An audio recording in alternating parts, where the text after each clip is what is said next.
This week, the road more traveled heads to St. Louis, Missouri. And a bird's eye view of everything, including NASCAR arch rivals competing just to its east. As the NASCAR Nationwide Series rolls into the Gateway City, veterans and young guns alike look to capitalize on another standalone opportunity.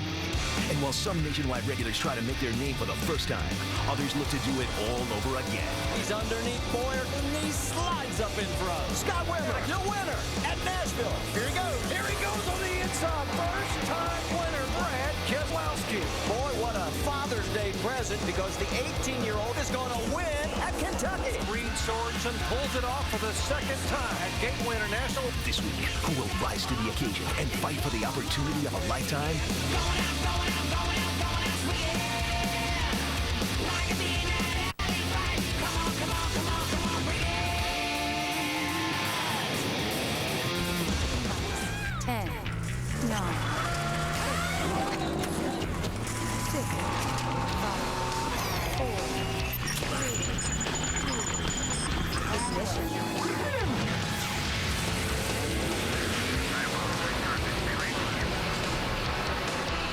ESPN, the worldwide leader in sports, welcomes you to Madison, Illinois, the Gateway International Raceway on a perfect night for racing just across the river from St. Louis. Hi, everyone. We want you to come down trackside to where all the action is here, down in Victory Lane, where the stage is for driver introductions. Drivers about to be introduced just behind me as they get ready to introduce the starting lineup for tonight's race. Literally setting the stage for what's going on here tonight, I'm Dave Burns. Happy to have you along. And, of course, 43 cars starting tonight's race, but it didn't happen until we had qualifying at 4 p.m. locally today. Here's what happened. Reed Sorensen, last year's winner, qualified just where he did last year. He was the second fastest qualifier on the day, but he ran early in the day when it was very hot at this 1.25-mile racetrack. A guy who got a great draw and qualified later in the day was Jamie McMurray. He was able to eclipse the time of the 40 car by over 3/1000ths of a second and put his car as the fastest qualifier in tonight's race. To the disappointment of the 40 crew, he is standing by with Shannon Spake. That's right, Jamie McMurray, your pole sitter. You heard him say in that last lap, I think I got it. What was that moment like for you, knowing that you had the pole here?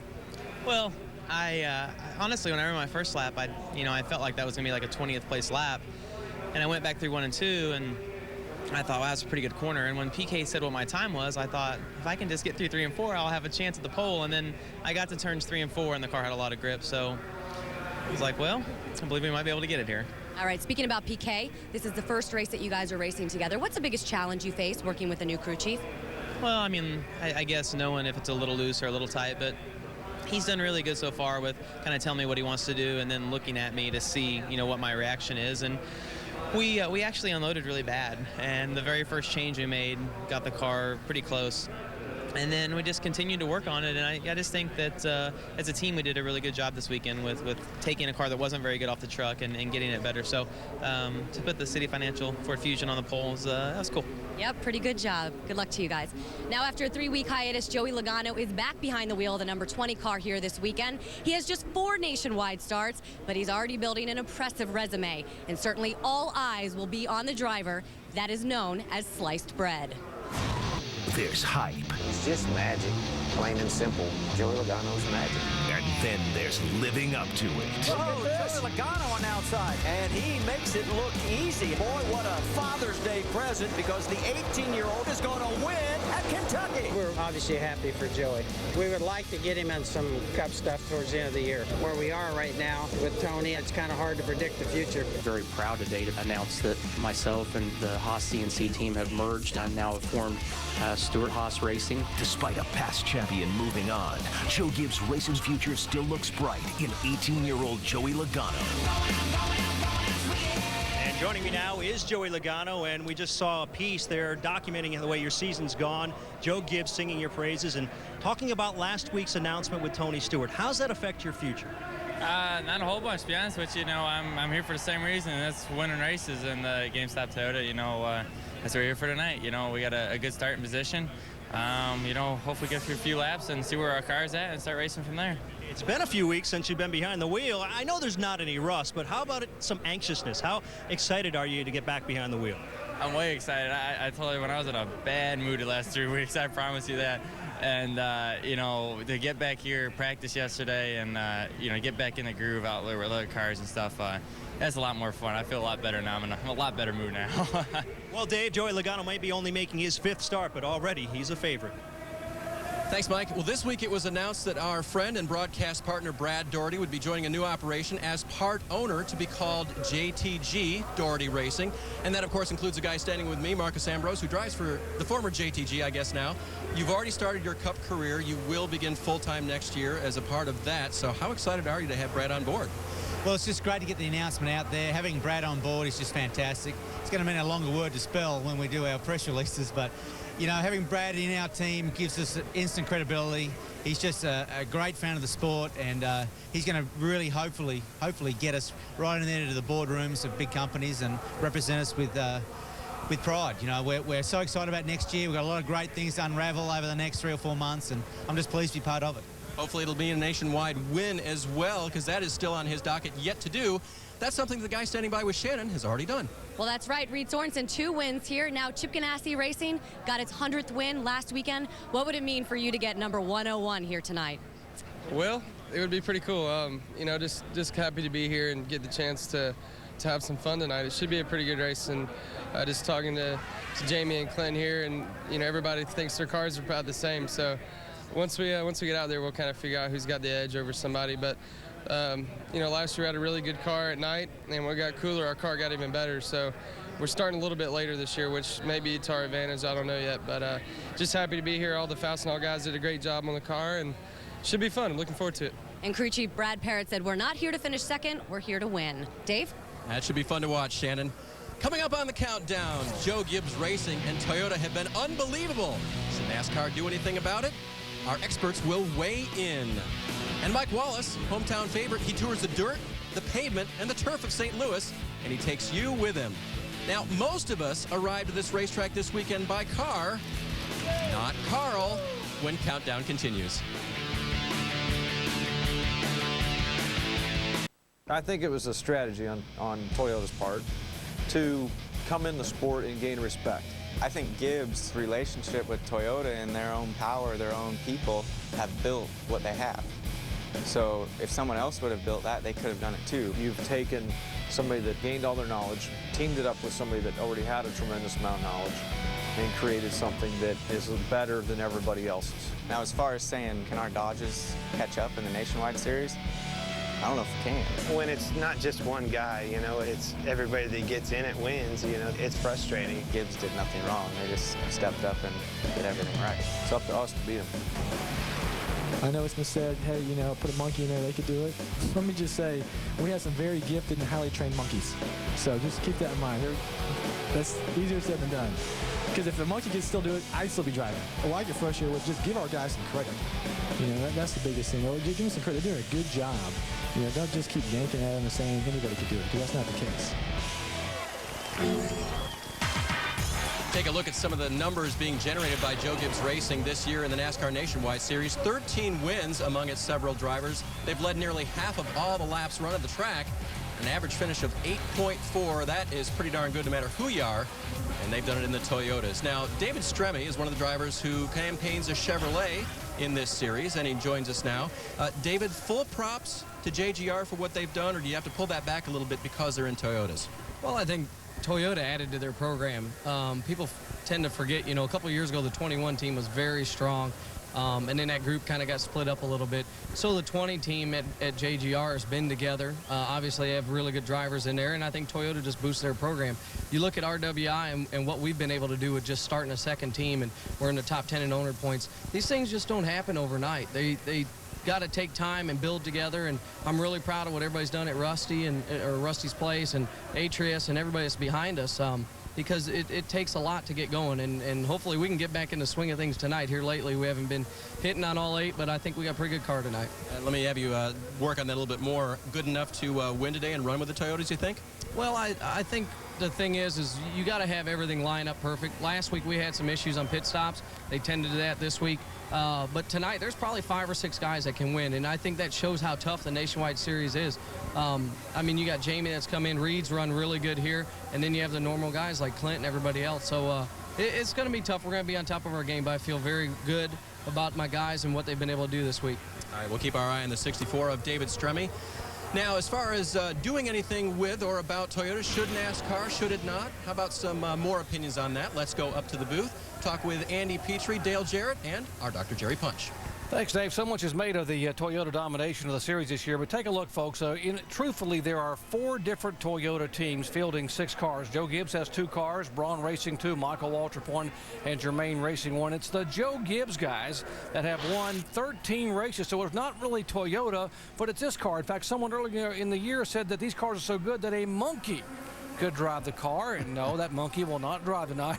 It is Joey Logano who is going to drive the 20, but nice try, guys. And I got to ask you, why is this these Joe Gibbs cars so much better than the competition, including the other Toyotas? Well, we heard J.D. Gibbs in that interview there talking about let's give his drivers some credit. Well, I say let's give Joe Gibbs, J.D. Gibbs, Jimmy Makar a lot of credit. Over these last 17 years since they started that organization, they've built a pretty good place. Toyota came in and only enhanced that program even more. They've got a wonderful operation. We need to give them a lot of credit here. And don't forget, when Joe Gibbs Racing was acquired by Toyota, they also got 4 of the best drivers in this business. I mean, they are extremely talented. So I think a lot of credit goes to the guys that are holding that steering wheel, regardless of what anybody else says. You know, last week in an effort to determine if there was a horsepower disparity, NASCAR confiscated 10 race cars and engines after Chicagoland.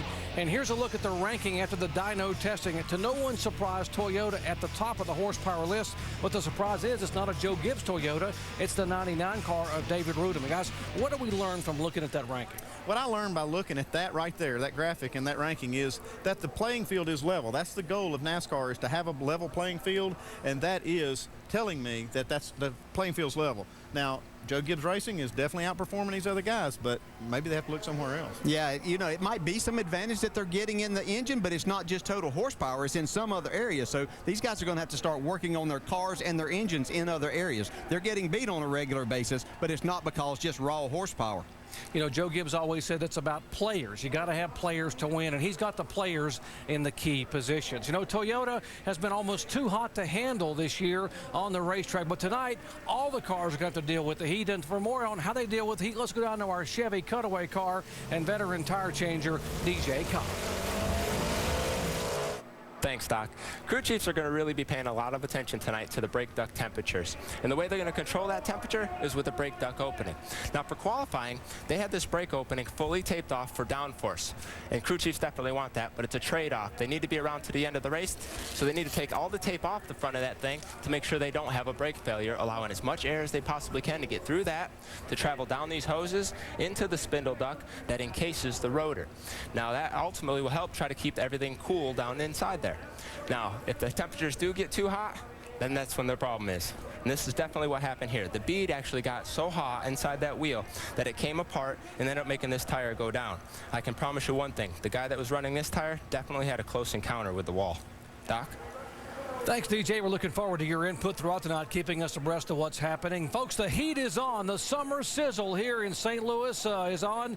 And, of course, these drivers know in anticipation of what might happen tonight. Could it be their night? Could it be Stephen Wallace's chance to get a first-time win here in his mom and dad's hometown? What about David Reagan, last year's Rookie of the Year? Could he go to victory lane?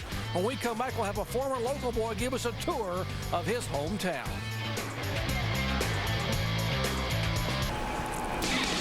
Welcome back to Gateway International. Next week, folks, a big weekend of racing in Indianapolis, Indiana. We kick it off at the famed Indianapolis Motor Speedway. Sprint Cup practice at the Brickyard Friday, 3:30 Eastern Time. And then on Saturday morning, 10 a.m., Sprint Cup qualifying. Then we go over to O'Reilly Raceway Park for final practice, Saturday, 12:30. Back for Sprint Cup final practice at Indianapolis Motor Speedway at 2 o'clock. And, of course, race action under the lights Saturday night, 7:30 Eastern Time. NASCAR nationwide action at ORP. And, of course, our NASCAR Sprint Cup action kicks off the All-State 400 at the Brickyard Sunday at 1 o'clock Eastern Time. Great crowd on hand, expecting a crowd between 40 and 50,000 die-hard NASCAR fans as they're filing in here to Gateway International Raceway. You know, the city of St. Louis is rightfully proud of its sports legends with names like Dizzy Dean, Ozzie Smith, Ina Slaughter, and Bob Gibson. But locals also boast that 2 generations of the Wallace family actually started their careers at local area short tracks. So we asked middle brother Mike Wallace to take us on a little tour of his hometown. Hey, this is Mike Wallace, and I am at a famous racetrack, Tri-City Speedway. I grew up racing at this racetrack. Dirt racing, you gotta love it. We'll be back. I might even take you for a ride.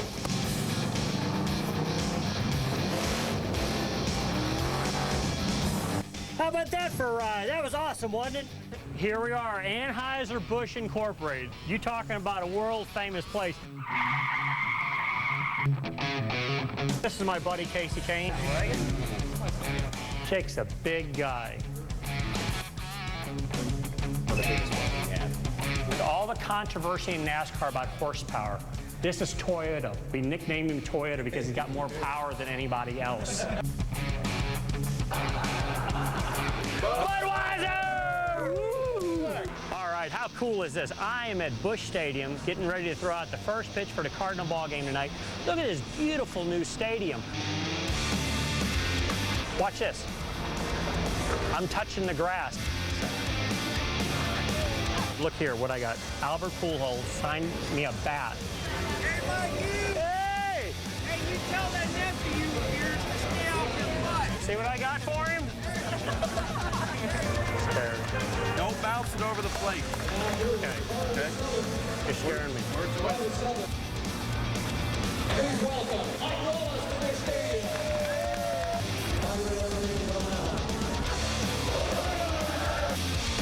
All right, can you believe that? Look at it. I did not bounce the ball at Busch Stadium, but what an incredible day this has been.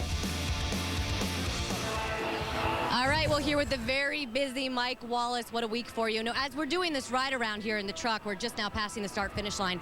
How many times have you envisioned yourself going over that start-finish line and taking the checkered flag here at St. Louis? Well, it would just be a great honor for us. You know, I ran second here a couple years ago to Reed Sorensen. He'd won, and at the same time, that was the year they honored our family with the Wallace Family Tribute 250, named the grandstands in our honor. I grew up racing Tri-City Speedway about 10 miles north of here and won a lot of races.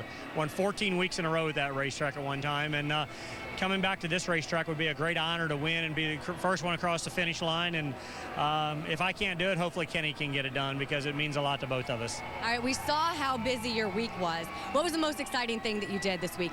Well, I think it's a combination of is that I got to throw the first pitch out of the Cardinal ball game, and I had my son Matt with me for the whole weekend.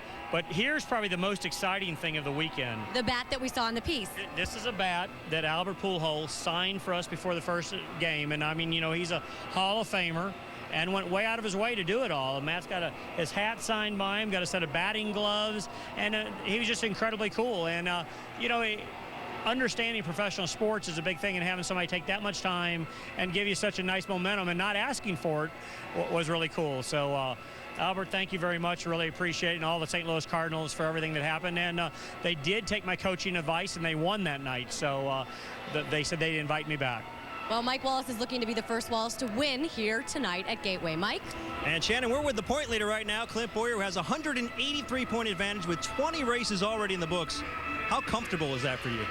Not near enough. I'd like to see it a lot more, but you know, you got to play the cards you're dealt. But so far, so good for the BB&T Chevrolet. Dan and all the guys in his car have been doing such a good job of bringing me good cars week in and week out.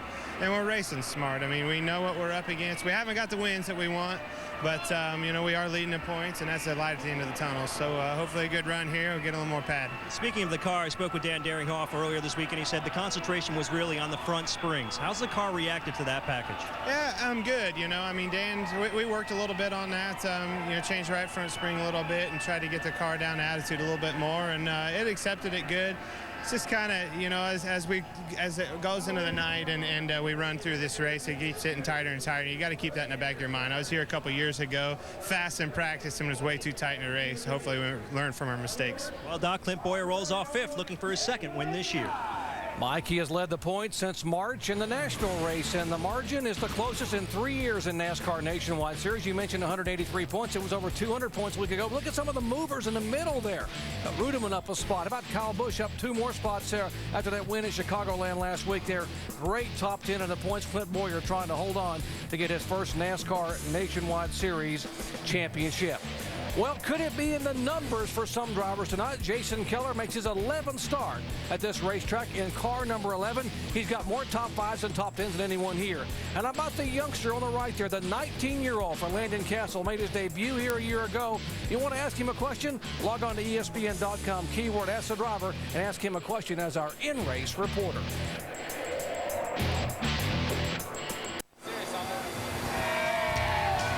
Welcome back to Countdown here at the Gateway International Raceway. Hey, that is a long way to come. Came from Iraq to see NASCAR on ESPN2, and we surely do appreciate that. You know, Carl Edwards came back to his home state a few days early, home cooking, friends and family. He also came back to do this. All right, Carl Edwards here in Columbia, Missouri. We're headed to Gateway this week. Watching you when Kyle Busch won, you finished second. And today we're headed to Washington, Missouri. Every town we go to always has something cool to offer. So here stands the St. Louis Arch. We made it here. It's been good. We made it to the racetrack. And an extended version of that little trip can be seen next week during our Countdown show before we race at O'Reilly Raceway Park with Carl. Okay. How many miles? How many bottles of water? How much fun? 215 miles, and my legs and other parts of my body hurt real bad still, so we really had a good time. I mean, I've got a great group of friends that went with me, and it was just really cool. You know, it's cool to be here, have so much support, and it's really fun to get to see a little bit of the state. You qualified the car third. How good will it be in the race? I think it's going to be really good. We've got about 650 Save-A-Lot employees up there. The CEO's sitting up there. We saw him this week. We actually let us wash off in the fountain at the headquarters of Save-A-Lot, which will be... Is that safe? He said it would be fine. They had to disinfect it afterwards. But we're having a good time, and I think our car is good enough to do something tonight. All right, nothing like some fast race cars and seeing a bunch of guys coming down the pike on bicycles. Carl, as we mentioned, will go off third tonight. He goes to rejoin his crew. They're all by their cars right now, getting ready for pre-race ceremonies. Everybody getting ready. You see Carl's car right here, one of the Roush Fenway Racing cars up front. Of course, Reed Sorensen's car up here as well. And, of course, Jamie McMurray as well in 17 car up on the pole. So Roush Fenway hoping to do what they have come to do here tonight, which is win and show those Toyotas and everybody else that they can continue to compete in the NASCAR Nationwide Series.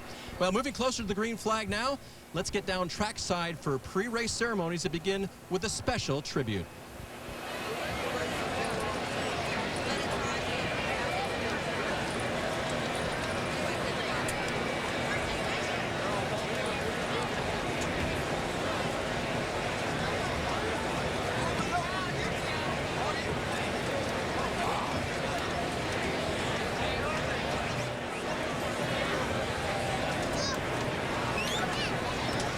Apparently microphone issues down trackside. We are told there may have been a power loss, so we will come back in just a moment and talk about the starting lineup and fire them up. Great crowd on hand. Here's their filing in at Gateway International Raceway. Back in just a moment.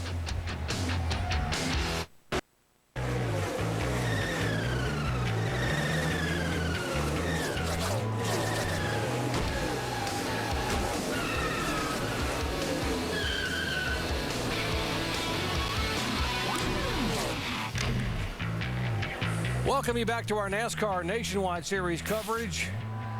The Gateway International Raceway, 12th consecutive year that NASCAR has come here just across the mighty Mississippi from downtown St. Louis. We're actually in Madison, Illinois. 43 cars lined up. And, of course, up front, Jamie McMurray in the Roush Fenway Ford. Now let's go down trackside for the invocation and pre-race ceremonies.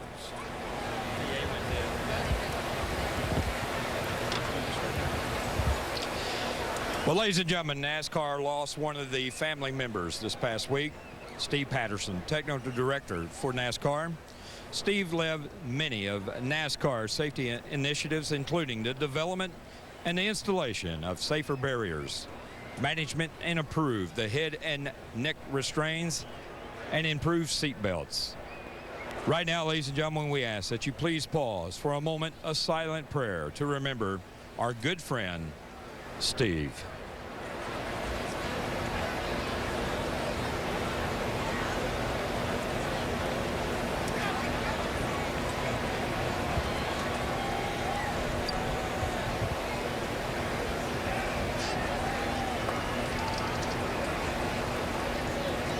Father, we know that your hand is upon us tonight, and we're grateful for your love and all that you provide for us. We just ask you would honor the preparation that's gone into this evening. And Father, we pray for safety and an exciting race. Bless this night of racing, and we pray that you would be with the Peterson family and give them comfort in the days ahead. We pray these things in Jesus' name. Amen and shalom.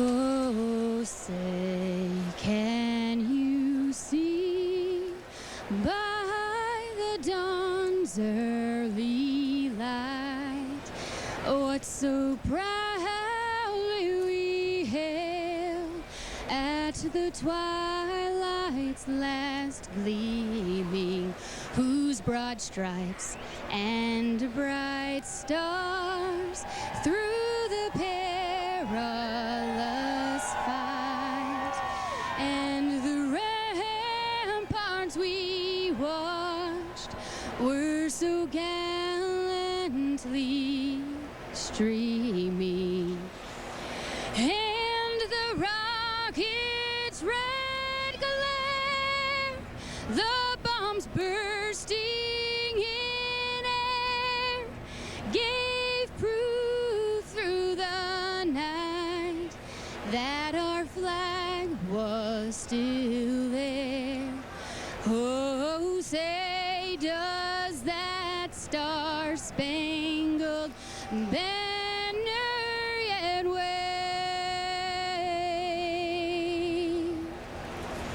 o'er the land of the free and the home of the brave?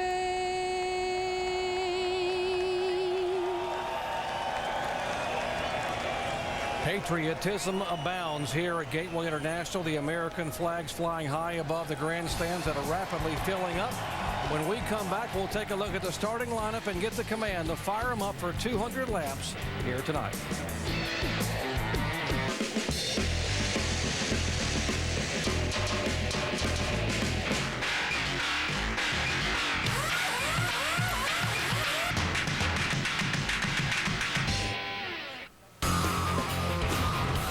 We welcome you back here where the summer sizzle is in full swing here in the St. Louis area, but it's a very comfortable night weather-wise. After the track temperatures were over 135 degrees today, it is down to about 87 as opposed to the mid-90s. Very comfortable. Great night for racing here at Gateway International Raceway. You know, over the years, this track named Gateway International has provided a gateway to success for a lot of drivers. In fact, those 5 drivers there have used wins here as their gateway to becoming a NASCAR Nationwide Series champion. For more on what this night can mean to some other drivers, let's go down trackside to Shannon Spake. Well, Doc, Brad Keselowski's certainly been on a roll the past few months. 8 consecutive top 10 finishes, and he's moved into second in the point standings. But if he wants to win the championship, he needs a little, quote, help from points leader Clint Boyer. Now, this is only Keselowski's second start here at Gateway. However, his crew chief, Tony Yeary Sr., won here at this track in back-to-back races with Dale Earnhardt Jr., 98-99. And according to Brad Keselowski, that is a huge advantage for him this evening. Mike? Well, Shannon, Stephen Wallace may have been raised in North Carolina, but his family tree is deeply rooted here in the St. Louis area. And because of that, if he were to get his first win here, it would not only be special for him, but special for the entire Gateway crowd. No Wallace member of the family has ever won here at this racetrack, but believe me, they want to. Mike Wallace has said there's more pressure on him here than any other racetrack. Stephen Wallace feels the exact same way. As for his chances, he says the car is very good. In comparison to other cars he's had this year, he says this may be the best car he's had on all of 2008. And as far as his expectations go, he says anything less than a top 5 finish tonight would be a complete disappointment, Dave. Mike, this is an interesting weekend. It's what we call a standalone race, but there's no cup race on the other side. So where's everybody? Well, kind of on vacation. That means competition is a little different this weekend. And crew chief Jerry Baxter for David Ruderman said this week that he kind of likes the standalone races because the competition might be a little bit easier for us to handle. Still looking for that first win in 2008. But also, I'm selfish. My driver's not running back and forth from garage to garage, and I like it when I have his full attention all weekend long. Good luck to the 99 crew. Doc? Thanks, Dave. Along with Dale Jarrett, Andy Petrie, I'm Jerry Punch. Glad to have you with us here at Gateway International Raceway. Guys, on a unique racetrack, sort of oblong in shape and somewhat Darlington-like, how does this track rate in terms of degree of difficulty to drive? I think it's very difficult. This is one of the tracks that's got a lot of character, it's got a lot of bumps, and it's slick, hasn't been paved in a long time, so I think it ranks right up there. Yeah, talking to these drivers, they say the two ends being totally different is what makes this place so difficult for them. Working with their crew chief tonight, giving them good information is going to be very important. It's supposed to be an opportunity night for young drivers, but I wonder how much of an opportunity they have on a very difficult racetrack like this. I mean, there are some drivers who've had some firsts here. How about a first-time winner, Kevin Harvick, and a first-time starter, Carl Edwards? Both of those went on to become NASCAR Nationwide Series champions. It could happen for another first tonight. Let's go trackside for the command. And now, ladies and gentlemen, to give the command we've all been waiting on, our command marshals, Matt Witt and Von Freshner. Gentlemen, start your engines. Crank it up. Fire it up. Crank it up. All right, Brad. Fire it up. Fire and hold. Motor is running. All systems are good. All switches are on. All systems oil pressure. Everything is good.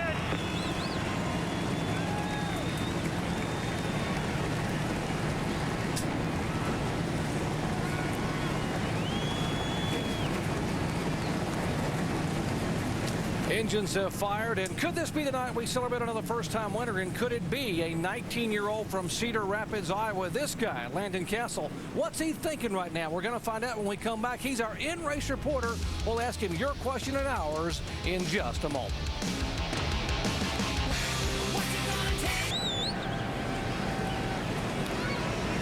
Welcome back to Gateway International Raceway here in Madison, Illinois. Let's take a look at our starting grid. 32-year-old Joplin, Missouri native Jamie McMurray became the 12th different pole winner in 2008. Fourth pole for Roush Fenway Racing and Ford. Now, while you watch to see where your favorite driver is starting, let's visit with our in-race report of the driver of the number 5 National Guard Chevrolet, Landon Castle, who starts back in 11th here tonight. Hey, Landon, Dale Jarrett, ESPN. You have a copy? Yeah, hey, Dale. How you doing? Good. Hey, Landon, we've watched your progress over this last year. What is it going to take for you to get that first nationwide win, and could that happen tonight? Oh, I think, getting that first nationwide win is just going to take some consistency, and going to have to keep putting myself and my team in the top 10 and top 5, and eventually we'll have positioning to get in victory lane. But as far as tonight, we got the 110th on the car, and I'm really excited. I think we got a good car. We've worked really hard on it, and we just got to go do it.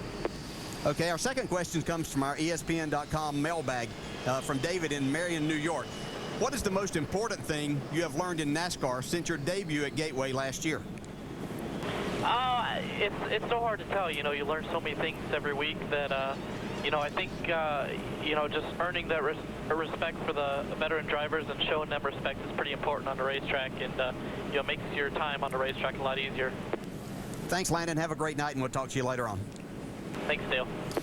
Calling the shots for Landon will be veteran crew chief Chad Walter. Let's visit with Chad. Hey, Chad. Andy Petrie up here in the booth. You got us? Yeah, Andy. How you doing, buddy? Pretty good, Chad. Hey, can you kind of walk us through how you guys adjust this car for different track conditions as it changes during the night? Man, that's a good question. You just have to build a lot of adjustability into it.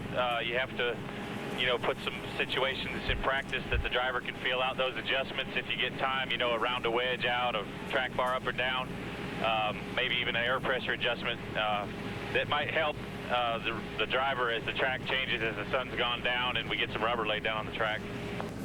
Speaking of driver, how much do you coach your young driver down there on the pit box, or do you let him do his thing? The coaching's really over. He's done an incredible job the last 6-7 races he's been in the race car. He's He's just run a lot of laps, and he's getting better and better and smarter. His feedback's getting a lot better, and it's really making it easy for us to adjust on this National Guard 110th Combat Support Brigade Chevy Junior Motorsports. Thanks a lot, Chad. Thanks for letting us ride with you, and you guys have a good race. Pleasure's all mine, Andy. Thank you. Chad Walter, Landon Castle. Remember, folks, it was a year ago at this race that Landon made his debut in the NASCAR Nationwide Series, driving for Rick Hendrick and Dale Earnhardt Jr. Other high-definition onboard cameras. Mike Bliss starts 8th in the Miccosukee Resorts Chevrolet. You just heard from Landon Castle in the Nationwide National Guard Chevy. Mike Wallace starts 13th in the Geico Toyota. Younger brother Kenny Wallace, 22nd, the U.S. Border Patrol Chevrolet. Last year's pole sitter, Scott Wimmer, 28th in the Holiday Inn Chevy. Carl Edwards, who won here in 2006, starts 3rd in the Save-A-Lot Ford.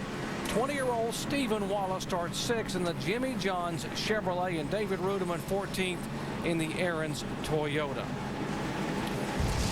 Also have an ESPN over-the-wall high-definition camera that will be worn tonight by the front tire carrier for Bobby Hamilton Jr.'s team, John Booslow, out of Denton, Texas. And he'll be giving us some great shots as they go over to change tires and carry tires to and from the car on and off of pit road.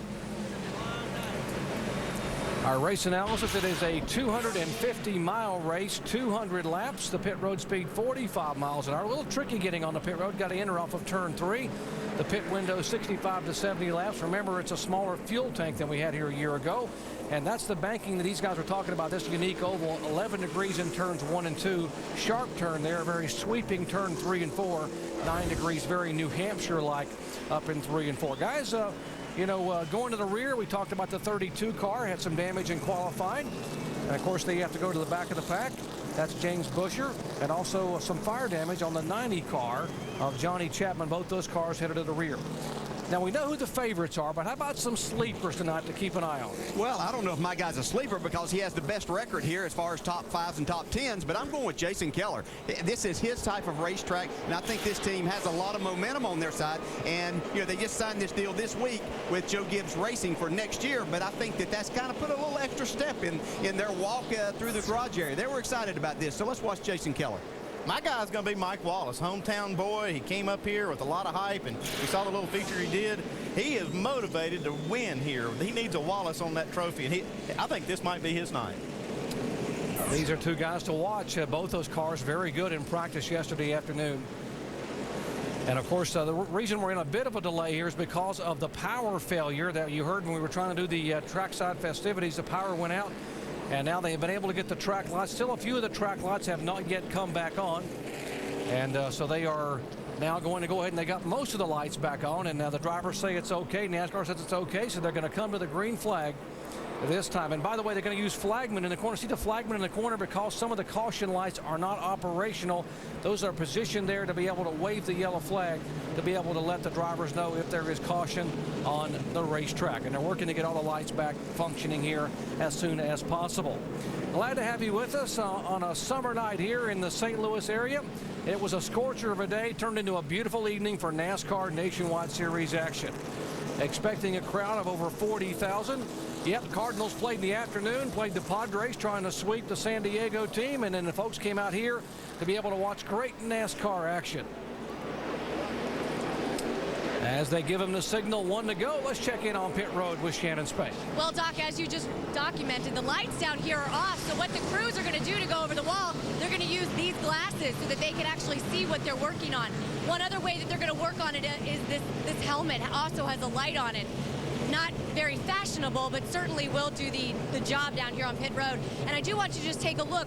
All of the lights down here on pit road are still out on this end of pit road. So it's going to make it very difficult for these guys when they go over the wall. Thank you, Shannon. Andy, tire changer, crew chief over the years. You've been there. How difficult is it? It's very difficult. You can't see inside those wheels when you have the lights. When half of them are out.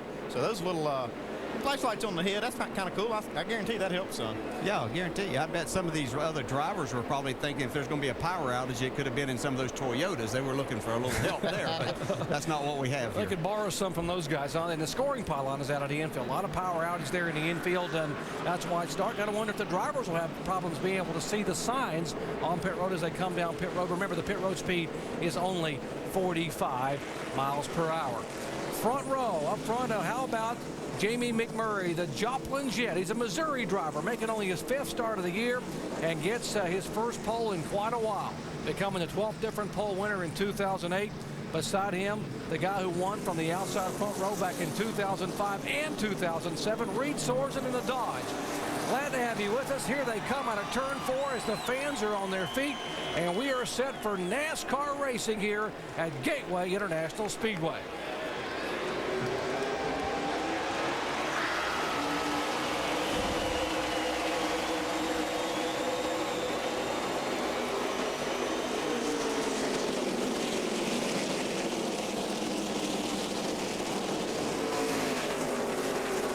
McMurray hugging the inside. A single file up this very long back straightaway. Carl Edwards looking for a move inside of Joey Logano. We're going to see a lot of jockeying for position to try to get to the bottom of this racetrack. That's the fastest way around the part of the racetrack that has the most grip. So these guys are going to try to get there as quickly as they possibly can. They're hoping to hear a spotter key that mic and say you're clear low.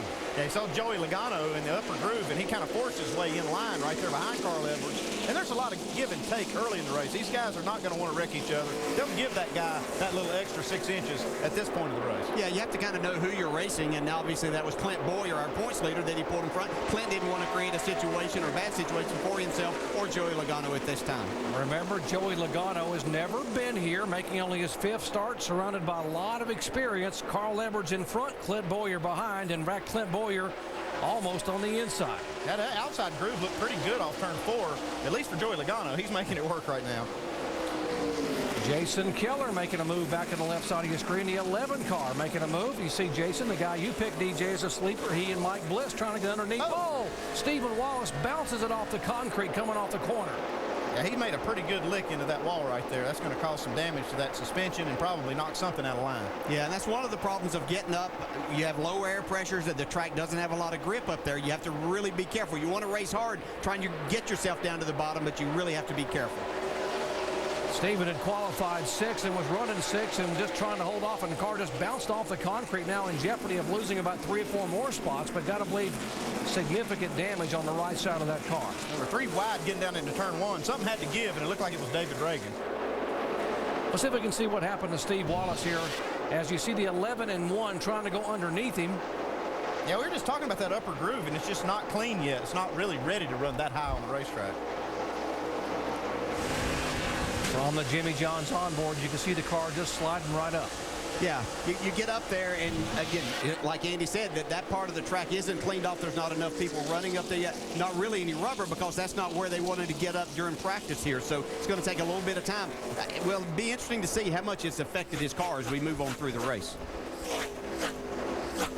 Saw some side-by-side action. The 1 car, top of your screen, has now been able to go by Jason Leffler.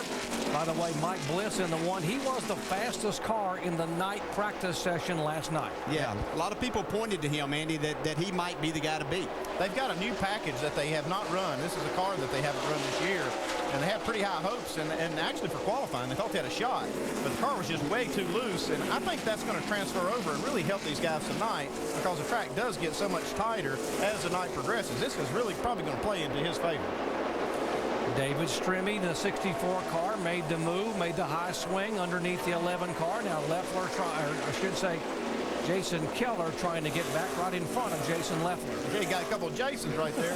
Kind of hard to keep these guys separated, especially when they're running right together. And boy, Jason Keller getting his car a little fishtail off the corner. Yeah, you saw him cross back over there as David Strimmy passed him, but he really wasn't trying to go back by Strimmy or create anything there. He was just trying to protect that inside position that Jason Leffler now is going to take away anyway. Early laps here of 200 at Gateway International Raceway. Talk about the opportunity evening for young drivers. There's an opportunity for drivers who haven't been to Victory Lane in a while. Stephen Wallace hasn't won yet in the series. David Rudeman hasn't won since the end of last year, but ran this race really well a year ago. Yeah, and they've had 4 or 5 good races, and they're just really trying to put a whole race together. David Rudeman and his team trying to get to Victory Lane. And how about an opportunity for some veteran drivers to get their mojo back? Jamie McMurray and Reed Sorensen, a couple of Cup regulars, coming here and running up front in the NASCAR Nationwide Series, that's got to be a confidence builder here for these guys. We saw Jamie McMurray get just a little bit of lead, but these guys have now come right back to him. He's getting a little heat from behind. These cars look awful equal right now, even though they've run him back down. Running somebody down at this racetrack, even though I've never driven it, but I've watched these races over the years, it's a whole different story when you get to them and when you can get by them. So Jamie McMurray's a good, smart race driver, and even though he probably isn't, his car's not totally to his liking right now, he's able to keep it out front. And remember, you got to handle the heat here when you dive into this corner and jam on the brakes. You heard DJ Cup tell you the big concern is you got to melt that bead and overheat the brakes. You could be in some serious trouble. Early on here, McMurray the leader, Sorensen and Edwards battle for second.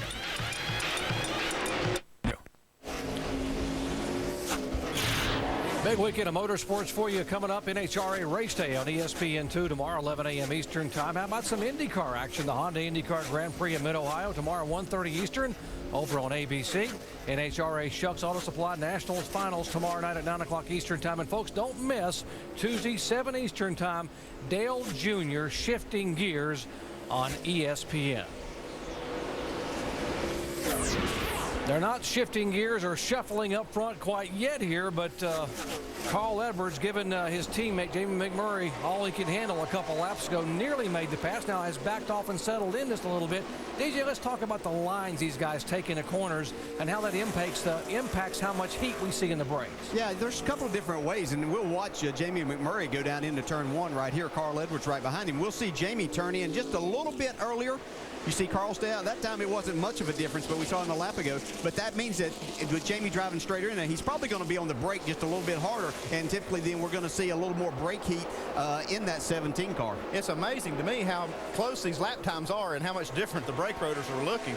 You know, this 17 car is still out front, but he might have a couple of issues there, Mike. Yeah, Andy, he just came over the radio and said his oil pressure light has come on, so that may be of some concern. You guys could probably comment on that. Oil pressure light? Yeah, that's kind of alarming. Crew chief doesn't want to hear that because without oil pressure, you're not going to run very long. And I'm not sure that he doesn't have oil pressure here. That could be a malfunctioning gauge or a light. Most of the time, I think that it's probably set at where when it gets down to a certain level, that's when the light comes on. So he's probably not totally out of it, but it is a warning sign, obviously. Here's the 5 car. That's Landon Castle. We told you, look at the brakes glowing there in the left front. And a moment ago, he had an anxious moment where he completely locked them up going in the corner here. Take a look entering turn 1. You don't think these guys are hard on the brakes getting in the corner? Look at that right there. He was sliding that left front trying to get her woed down. Well, here's the best part, though, for some of these drivers that may be having some brake issues, and maybe Jamie McMurray, we're being told that NASCAR may have a competition yellow at lap 20, and the reason would be because of the rain today on the racetrack and no practice, and the fact that they've had some power issues here to give some of these cruising guys a chance to be able to get the lights back on pit road. Power is back on now here in the tower, and the lights are actually coming back on along pit road. You see Landon Castle make the pass there on Jason Keller, and it looks like he's calmed down a little bit here and made a nice smooth pass there, and looks like to have a pretty fast race car. We saw that smoke come out of that left front. The one thing you worry about when you see that is whether it puts a flat spot on that tire. Now, if you do that, the driver would normally feel a vibration in that if it's bad enough to cause a problem. Back up front, Jamie McMurray has been the only leader thus far. He has led all 18 laps from his car number 17, the Roush Fenway Ford, making only his 5th start of the year. Now, he'll be in this car for much of the remainder of the season. Matt Kenseth will only be in it for once or twice more here, and it'll be mostly Jamie McMurray. And certainly he's making the best of a few opportunities. I've watched him run these last couple of laps, and he's really had that car going around the bottom of the racetrack even better. It looks like the air pressure's gotten to the point that that's what he's really looking for in his car. These drivers have been made aware that the yellow flag should be coming out next time by. We're watching to see if NASCAR flagman Kevin Moss, and yes, he does. He's waving the yellow flag. Yellow's out. As they complete lap 20, and they will slow him down and allow him to come on to pit road at 45 miles an hour. As a crew member, you got to applaud this for NASCAR. They did it for a lot of reasons, but safety is one of the priorities. Yeah, I mean, they just don't want to cause any problems down on pit road. Kind of let these guys get a little bit of a reset, and they don't have any power on their pit boxes, and you don't think that's a big deal, but they don't really have any access to any timing and scoring information, and you can't really tell where you're running. It's kind of a confusing thing when you lose power down there. Yeah. What do you think these guys are going to do here with this, though? I don't know how long they've been made aware that that's what's going to happen, but are they going to change tires at this point in time since they have a limited amount here? I think they will, just to try to make those adjustments, and the cars are probably not exactly like they want them, and to make an adjustment, normally you have to put 4 tires on it because you're going to change air pressures, you're going to do some other things, and you'll see these guys on pit road here. Sort of like turning back the clock, Andy. We heard they're going to have to use walkie-talkies completely and some old signboard language, holding up the signboards. That's like back in the day when we first started. It's not going to go back quite that far. I think they're going to be fine. You'll see these guys come down pit road, adjust on the cars, and probably some guys will take an opportunity to do a little strategy maybe. Some of the guys running the back. With only 20 laps on their tires, it'd be a perfect opportunity if 2 tires were going to work here to find out if that were the situation and get those 2 tires right now. Because that 32 car, James Busher, had a problem in qualifying. They fixed his car. He hit the wall. They fixed it. He's made up quite a few spots. He's made up like 18 spots since the green flag. Remember, you enter pit road off of turn 3 there. They come onto the pit access road. The pits will be open this time. It is 45 miles an hour down pit road here to keep the speed down. And so as they come around following Jamie McMurray, we'll go down to our Castrol GTX triple pits first. Here's Shannon Spain. Well, Doc, Jason Leffler started this race 12th. He's moved up to 7th right now. They're going to take 4 scuffed tires, some Sunoco fuel, make a small air pressure adjustment. He's saying the car is just starting to tighten up just a little bit. Dave. The 60 team discussed whether or not to pit. Carl said it's up to you. He said do whatever it takes to win, Drew. He said we're going to give up spots, but I want to come in and put 4 tires on the car and not play track position right now. Mike? Other than the oil pressure light, there's very little concern in the Jamie McMurray camp. They're going to make a very slight air pressure adjustment on the right front tire, only 0.2 of a pound. They're going to also make a 4-tire change and take on a full load of Sunoco race fuel. Cramped conditions, and old Joey Logano just getting out in front of Reed Sorensen, who had to use the brake pedal. Logano, by virtue of that move, gains 3 spots. Sorensen up a spot, Rudeman up 4. And, of course, Scott Wimmer, who started back in 28th position, has gained 13 positions, will be the 6th car off of pit road. Well, let's go over the wall with the front tire carrier for Bobby Hamilton Jr., Don Buslow. All right, here we go. Whoa, close. 5 lug nuts. Pull tire. Get the fresh tire on. Get the next tire to the wall. Get my tire. Wait for the jack, man. Get ready for the index. Pull tire. Index. Scrub the grill screen. And we're off. Let's go. Let's go. Great job, John. That's how it's done. You don't think these guys earned their money over there? That's how close it was when he knelt down and the car was just inches behind him coming down at 45 miles an hour. Welcome back to the Missouri, Illinois Dodge Dealers 250 here at Gateway International Raceway in Madison, Illinois. Yeah, by the way, that is a Dodge leading the race here with Morgan Shepherd. Issues in the pits with the 38 car, Jason Leffler. I'll show you what happened here. Watch the jack. The jackman coming around the car can't get the jack underneath. The tire pressures are so low that the jack stop was too low for the jack to actually clear. So these guys have to get this done and try to figure out a way now for the rest of the race to be able to get that jack underneath the car. They were grinding on the jack there in the pits a moment ago, trying to get it ground down when they could slide it under. And Leffler, by virtue of that pit stop, sliding back in the pack. Being shown now in 23rd position. Morgan Shepherd, 66 years of age, a 15-time winner in the NASCAR Nationwide Series over the year, is the leader.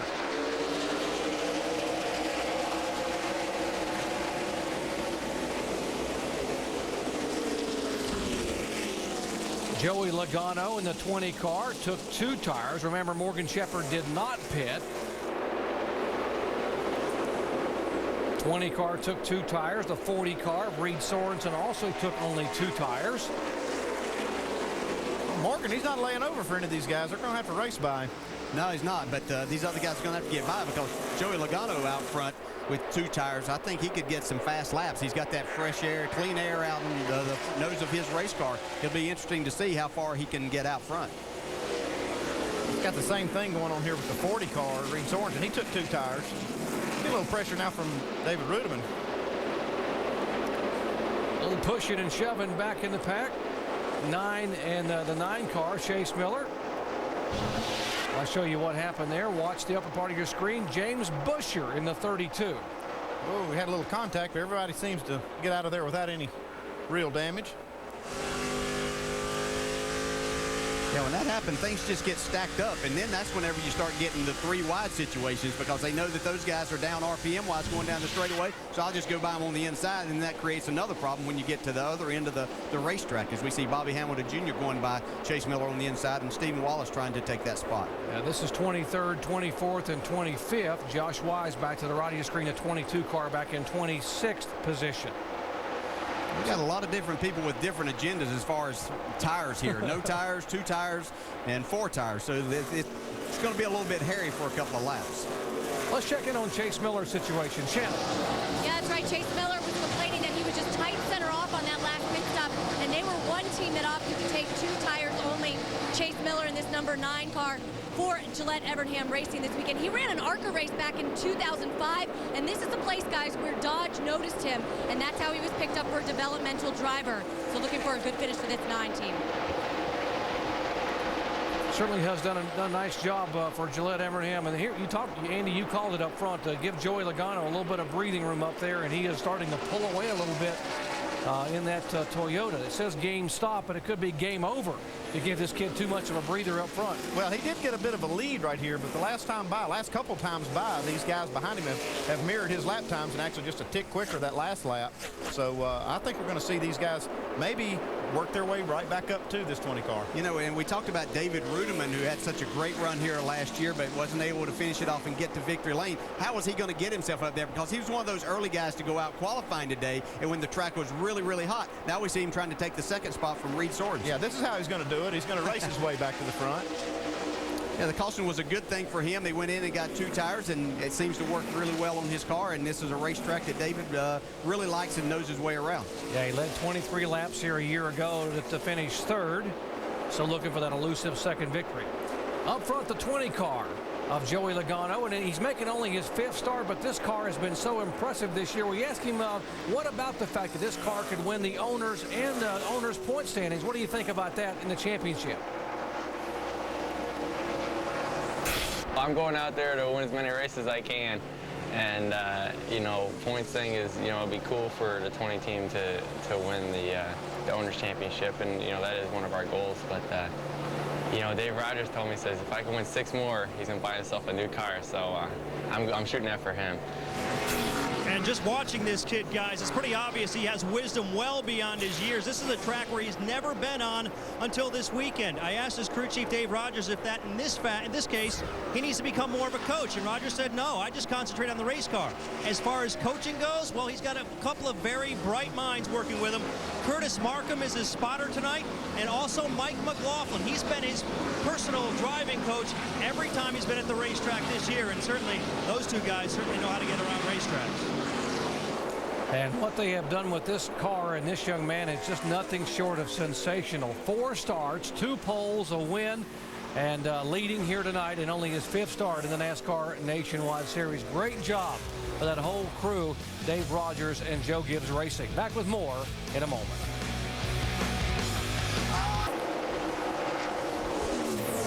Welcome back to Gateway International Raceway here in Madison, Illinois.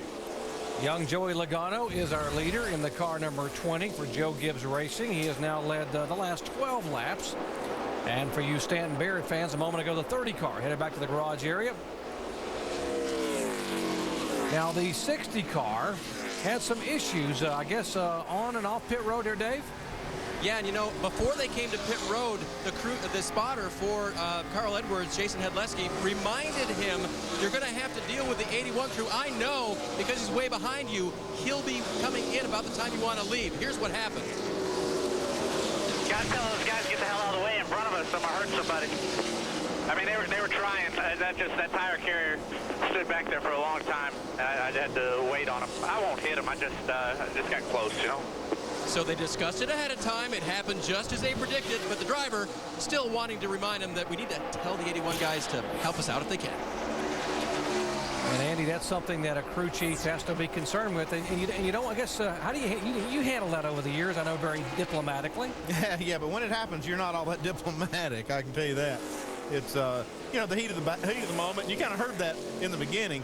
But, you know, you just try to work together down there, and everybody has to have a little bit of space. Yeah, you say one thing, and then you think about it a second. You realize, I mean, he's not going to run over the guy. He's going to miss him, but it did slow him down. He had to wait a little bit because he wasn't going to take that chance of hitting someone. So they'll go over and talk with him. I assume that's what my crew always told me they did, went over and talked to him after I said that. Maybe they didn't. I don't know exactly what happened. I would think that they did. I can say your crew chief came over and talked to me a few times. So yeah, that'd be top pair. I watched some of those. Now, 41 laps in of 200, so why don't we get you up to speed on the top 10 cars, starting with our leader, Joey Logano. Here's Mike. You know, Doc, as good as the 20 car has been this year, and they've been tremendous with 9 victories, crew chief Dave Rogers says there have been some humbling moments. Most recently, last week in Chicagoland when they finished 9th, Rogers says they simply missed the setup. They have not missed it tonight. A 2-tire change has worked magnificently for the 20 car as they've checked out just a little bit, still trying to hold off the 99 with Dave. And this is a good run for the 99, Mike. This is a car that they hoped to race at Dover, but it caught fire in practice. They had to park it that day, excited to bring it back, but it didn't act the way they wanted it to. So crew chief Gary Baxter said they did a lot of work to it to get it to where it was. It qualified well, and it's racing well at this point. Now, way back in the distance there, top of your screen, is Reed Sorensen. Remember, his car was very, very fast before this round of pit stops. They made no changes to the car during that pit stop, but they only changed 2 tires. The car came back very, very loose for Reed, and it was getting looser as the run progressed. We'll keep our eye on that. Behind him, Carl Edwards, the aforementioned disgruntled driver with how things were working on pit road. They'll get that all worked out. What they hoped they did was get the car to operate just a little bit better. It's a little tight at the start of this run. They did take some air pressure out of the right front to try to reduce that effect, but that's what he's got in his hands right now. Shannon? Well, Dave, Brad Keselowski qualified 20th for this race. He opted to take no tires on that last pit stop. It has earned him this track position. He did start this race last year here at Gateway, but none of the notes apply, according to Brad Keselowski. He said this team has come so far in 1 year that we can't even use those notes. Mike? As big as a win would be for Jamie McMurray, who hails from Joplin, Missouri, it may be even bigger for his crew chief, Pierre Coutel. Remember, just a month ago, he was relieved of his duties with the 60 car and reassigned to this team. Well, Pierre had never worked with McMurray prior to tonight, so to prepare, he spent some time with McMurray's Cup Series crew chief in Loudon, Larry Carter, where he learned his tendencies. Apparently, he's still learning, but they're doing pretty well, both looking for a big victory here tonight. Meanwhile, the 2 car of Clint Boyer, not all that happy. We heard him say at the beginning of the race, he's comfortable with his point lead, but not comfortable with the fact that they've only won 1 time this year. So far, they still have not dialed in that car. Way too loose, and he's extremely unhappy, Dave. Mike, I went to check on the 1 car of Mike Bliss with crew chief Mark Reno.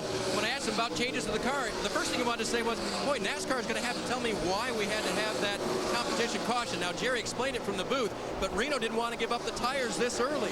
They ended up putting 4 on the car, making no changes to the chassis, but that's not a strategy move they wanted to make at this point, Mike. David Reagan hoping to become the latest first-time winner here at the Gateway International Raceway, running in the top 10 most of the night so far. 9th, pretty happy with his race car, saying the only thing he really needs is a little bit more forward bite. Just behind him, that's David Stremme. Well, Stremme, another guy really trying to make a name for himself this year. He's been in the rumor mill as maybe going to the Sprint Cup Series next year. Well, before he does that, though, he feels like he needs to get to victory lane here in the Nationwide Series. He's running in the top 10 and still has a ways to go. His car not handling the way he would like, still a little bit tight. Doc? Great update, guys, and there have been a lot of drivers behind the top 10 who have been on the move, and give a call to 18-year-old James Busher, driving the 32 car. And Busher, who's only making his 4th start, had problems in qualifying, guys. He slammed this car off the wall. Thought they were going to go to a backup car, and Trent Owens and the guys really worked to get this car beat back out. Yeah, it surprised me they were able to fix this car as hard as he hit. He hit that wall off turn 2 so hard. I was very surprised they tried to fix it, but looks like they've done a great job. He's all the way up to 16th spot after starting at the back. Yeah, as we can see on the left side of the screen there, David Rudman's giving Joey Logano everything that he can handle. But this 32 car, I thought we saw him bring the backup out. Mike, you have more? Well, guys, just to give you some perspective how much work that team had to do, they handed me a laundry list of things they needed to change. It includes replacing the truck arm, the right front A-frame and ball joints, right side body damage, and of course they had to change the toe and the camber, but a lot of work for that team to do to get this car in the race tonight. And the young man has come all the way from the back of the pack now to be in the top 20. Up front, though, Joey Logano. One Toyota battling another. Remember, folks, we showed you that lineup of horsepower ratings from last week, and who was at the very top of the grid? The 99 car. And look at him right here. He's looking on the inside of this 20 car. I think now that he knows he's got good steam under the hood, he's wanting to do something with it here. Yeah, definitely. And let's not forget about this towards the end of the race if we have a battle like this. We saw David Rudiman run the 20 car down and be behind him for about 9 or 10 laps here before he was able to get in front of him. David Rudiman finished third in this race a year ago, led 23 laps, just didn't have enough for Scott Wimmer or Reed Sorensen.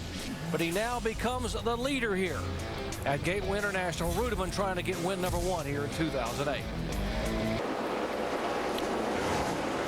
Back at Gateway International Raceway, where David Rudiman is our leader. Folks, next week, the NASCAR Sprint Cup Series heads to the Indianapolis Motor Speedway for the All-State 400 at the Brickyard. Our coverage, 1 o'clock Eastern Time on Sunday. Jeff Gordon going for an historic 5th Brickyard win. 7 races left in the race to the chase. Kyle Busch leads all drivers with 7 victories and a 282-point lead over Dale Earnhardt Jr. Now, a little bit of trivia here. Who is the only driver to win the Daytona 500, the Coca-Cola 600, and the Brickyard 400 in the same year? It's only been done by one driver who's won all 3. The big one in Daytona, the longest one in Charlotte, and the Brickyard 400 in the same year. You got any guesses? I might have an idea. I think I got an idea, too. How about Dale Jarrett in 1996? And DJ won them all. DJ, great memories of 96, huh? Pretty fun year, to say the least. Yeah, we had great race cars at Robert Yates Racing and great crew chief and Todd Parrott, so it was a lot of fun, just as David Rudiman's having right now. Boy, David Rudiman would love to be able to get to victory lane here, trying to get some momentum. So many guys like to come run the NASCAR Nationwide Series to get some momentum that helps them in the NASCAR Sprint Cup. Speaking of momentum, last year Reed Sorensen used it from the win here to go up to Indianapolis and put his Dodge on the pole for the Brickyard 400, and right now he is reeling in Joey Logano. There's something about this racetrack Reed Sorensen really does like, and he just takes to it. It seems like no matter what he's having going on in his season, this is a place where he can run well every single time. It was like on that restart that his car didn't suit him exactly. He let Rudiman get by him, and then he just kind of sat there and rode for a little bit. But now his car seems to come back to him, or the track's coming to him, and he's run the 20 car back down. Reed Sorensen has been here 3 times, folks. He has 2 wins, and on the bad race, he finished 4th. So we asked Reed Sorensen, what is it about you driving this track here in St. Louis? Well, we got 2 out of our 3 wins here, so it's a pretty special place, mainly just for that reason. But even when I ran 4th here that 1 year, I had a great time. It's just a track I enjoy running at, and we seem to run really good here. So we look forward to coming back here each and every year. You know, you see a lot of track. Hey guys, maybe the enjoyment of running here was why he was so disappointed at the start of that run, because his car was very, very loose and was getting away from him. As I checked with the crew chief just a little while ago, Brad Parrott, he said the car is really coming to him now, and DJ, you pointed that out, he's caught the 20. I was going to say, you see a lot of these racetracks that are real straightforward, like Chicago last week, and a lot of the what we call cookie cutter tracks. This is not one of those tracks. It's got a lot of character and a lot of things about it that make it fairly difficult, and I think that's one reason you see somebody really catch on to something here that carries over year in and year out. Yeah, and to me, that's very impressive when you see a driver do well at a place like this. Again, I've never raced here, but I've watched races here, and when you come here and see how different the 2 ends are, and you hear all the drivers talk about the same thing, how difficult a racetrack this is, then you realize just how much talent that young man has to be able to come here time after time and do well. You know, drivers say it looks like Darlington from the air. Carl Edwards won here back in 2006, but even Carl would tell you going into turns 1 and 2, it's sort of like Richmond there, but it's like New Hampshire in 3 and 4, so it's a very demanding racetrack. Here is the battle between Carl Edwards and Brad Keselowski. That is for 4th position, 4th and 5th. Yeah, Brad did not have a good qualifying effort. He got real loose. They didn't make a mock qualifying run in practice, so kind of infected their qualifying run and started pretty far back. Have you got more on the 88 down there, Shannon? Yeah, Andy, I was just actually going to mention the fact that he started 20th, and we've been talking all weekend about how important it is to start this race up front.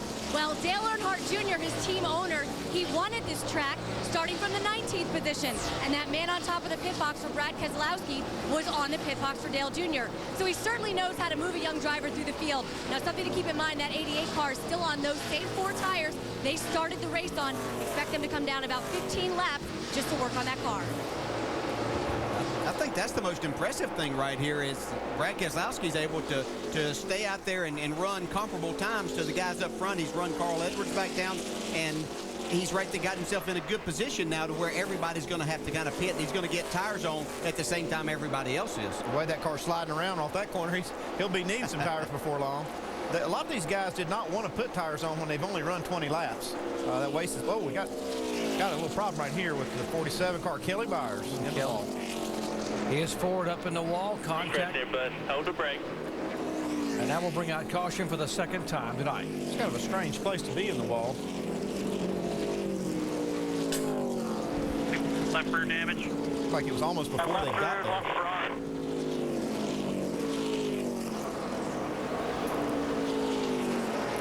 Trying to let the car roll across the track and get it refired. Let's see if we can see what happened to Kelly. Whoops, had a little help. There, he just wasn't quite clear to get in that corner. He was trying to get that angle of getting in the corner, and he was probably passing this 52 thinking he had enough room. Yeah. That was the veteran Brad Teague driving for Jimmy Means that they had the contact with. Go low, go low, go low. Nice job by Stephen Wallace to listen to the spotter and avoid the contact there. Whoop, there it is. Actually, that was a little both. Looked like the 52 car came down on Kelly just a little bit. Yeah, he has to kind of come down to get to the corner, though. So, you know, the guy making the pass there, and not to throw blame, you know, it's just a racing accident, basically. But you could see, as you said earlier, Kelly Byers was going to try to get back out and make that arc into the corner, and he just misjudged and got into the 52 car. Tough break for Kelly Byers, coming off back-to-back top 20 finishes, including a 12th last week at Chicagoland. But a big break for some of these guys who want to get on pit road and get some fresh tires, including the car that Shannon was just talking about a moment ago, the 88 for Brad Keselowski. Yeah, that's what we were talking about, is that they didn't want to waste a set of tires at 20 laps when we had the first caution. And now that we've had this one, I'm sure they're going to put 4 tires on, but they'll have an extra set later in the race. If we keep getting these cautions, they'll have a set they can put on late. Still have 25 cars on the lead lap. And remember, there was some close calls on pit road a little bit ago trying to get on and off. Joey Logano got out in front of some other cars. Remember the problems that Carl Edwards had trying to get out of his pit stall. Like Shane Huffman is our Aaron's Lucky Dog free pass winner under this round. He's the first car a lap down and gets back on the lead lap. Gets the Aaron's Lucky Dog. And that will give us now 25 cars, or make that 26 cars on the lead lap. Again, you enter pit road off of turn 3. Yeah, this is what you have to do, whether it's under green or yellow conditions. You have to enter because everybody runs on the bottom of the racetrack. They made this entrance, and it's a great idea here. And I don't think that there's going to be any question. We'll get 4 tires. What do you think, Shannon? Well, Doc, guys, you can see that the lights are back on down here on pit road as this crew comes down here. The 88 Brad Keselowski, he's going to pull into this pit stall, get some Sunoco fuel, 4 tires. He's saying that the car is loose, especially in 3 and 4, about a 4 loose. They are going to take 4 tires, make an air pressure adjustment. They are also going to put that track bar down for Brad Keselowski. Started this race 20th. Solid run for this 88 team here today. Dave. Crew chief to driver, do you want me to free it up a little bit to keep up with the racetrack? Driver, it's pretty free right now out front. Let's not touch it. 4 fresh tires for Rudeman, a towel to wipe something out of his eyes. Mike. Dave, listening to Joey Logano, you heard him say something he hasn't said in his first 4 starts much.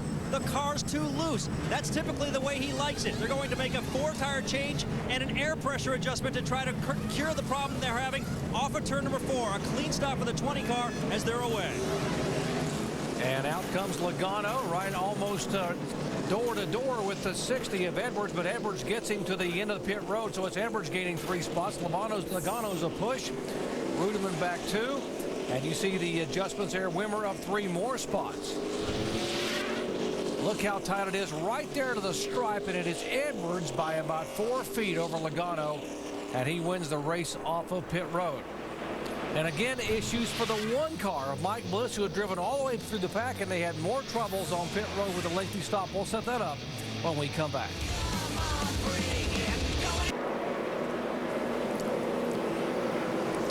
Welcome back to Gateway International Raceway. What a beautiful shot there of the moon over Gateway.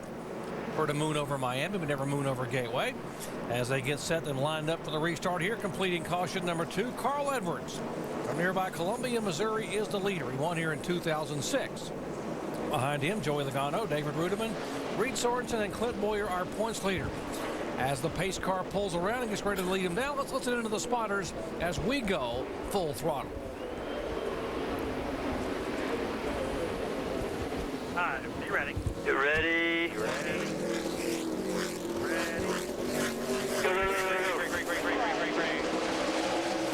Outside corner. Stay low, stay low. Clear one. Outside. Keep digging. Outside. Inside. Clear high. Still out there, still there. Clear by side. All clear. On your bumper. Up top. Clear. Still outside. Inside corner.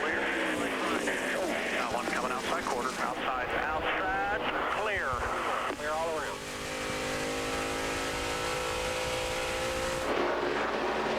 David Rudiman trying to work the inside groove in Logano, and that's the way they were able to make the pass earlier on. Looks like the youngster's learning a little bit. Yeah, he's if he learns much more, I don't know how these guys are going to handle him. He seems to pick up this stuff pretty quick. Got to wonder what kind of adjustments early on in the race, guys. He couldn't hold that 20 car down to the inside and gave those guys that bottom lane, but right now he's not giving them anything but just a shot of his rear bumper. Yeah, David Rudiman has a really fast race car here, though. He's able to go on the restarts and keep his car going, as we see him pull to the inside of Joey Logano here, trying to take that second spot away. Watching our Carfax telemetry here, you see a little brake jamming on the brakes there for Rudiman, and then just screaming back in that throttle wide open coming up off the corner. Yeah, it's a great racing right here. I think they actually touched coming off the corner there. Yeah, a little contact. These corners really flatten out as you get to the straightaway extremely fast, and the car will want to take off a little bit. We see David make the pass and complete it there and set his sights on Carl Edwards. That was a pretty smart move by a rookie driver by letting David Rudiman go. He doesn't want to do that. He wants to keep that spot, but it was real smart just to back off at this point and let him go. Well, and what it does is keep the 40 car and the 2 car from getting up there and getting that inside spot back on him too. So yes, better to do that right now. So very bright young man that's got a lot of talent.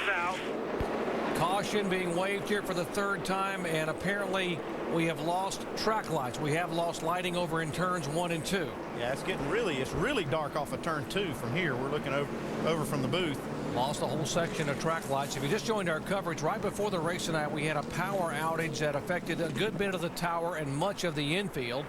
He had a little bit of a delay trying to get the lights back on. We didn't have lights on pit road per se when the race began, and now we have lost a whole section of lights there in turns 1 and 2. Now the TV cameras make it look a lot brighter than it is. We're looking across there and it is really dark off of turn 2 and a good portion of the back straightaway. Lap 72 under caution for the 3rd time tonight. And why don't we update some of the problems there have been some near misses, I guess, on pit road with a couple of these guys trying to get in and out of a very tight pit box. Let's go down the day.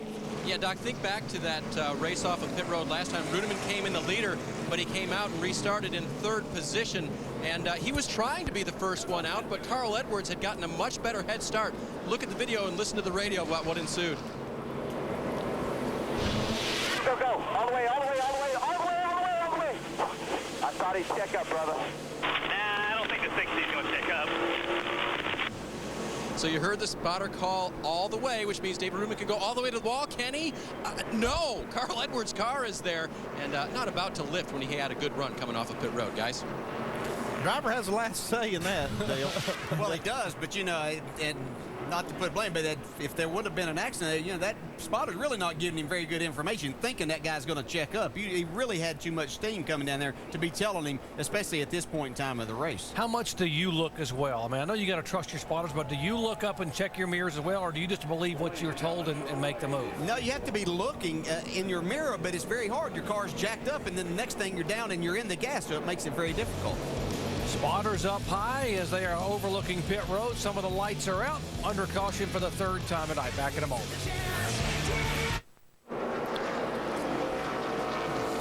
Welcome back to Madison, Illinois, here in NASCAR Nationwide action at Gateway. I guess it's the night the lights went out in Gateway. That wasn't the song, but that's what happened. The lights went out in turns 1 and 2. Now, what NASCAR has done, they have radioed and talked to the drivers and asked them about the visibility on the racetrack. And the drivers have all given it thumbs up and said, we can see just fine from down here, from the track itself. Most of these guys have raced at bull rings around the country that had less light than what we see there, so they're probably okay with it. Until something happens and someone says, well, I didn't see you. That would have happened anyway. Here they are to turn 4.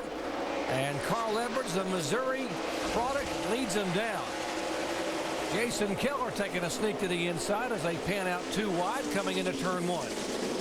Oh, hang on, Landon Castle. Keller is there. Marcus Ambrose there in the 59 car. And Keller gets sandwiched. A little pushing and shoving going on. Yeah. Still going on.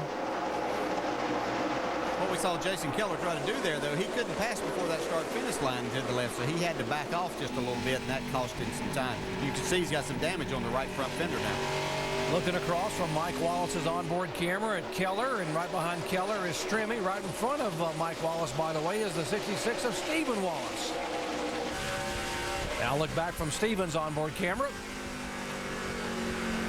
Remember, Mike and Stephen had a little contact in the final laps at Daytona a few races ago. Uncle and nephew, and they're battling for position here. Back for 14th, 15th, and 16th.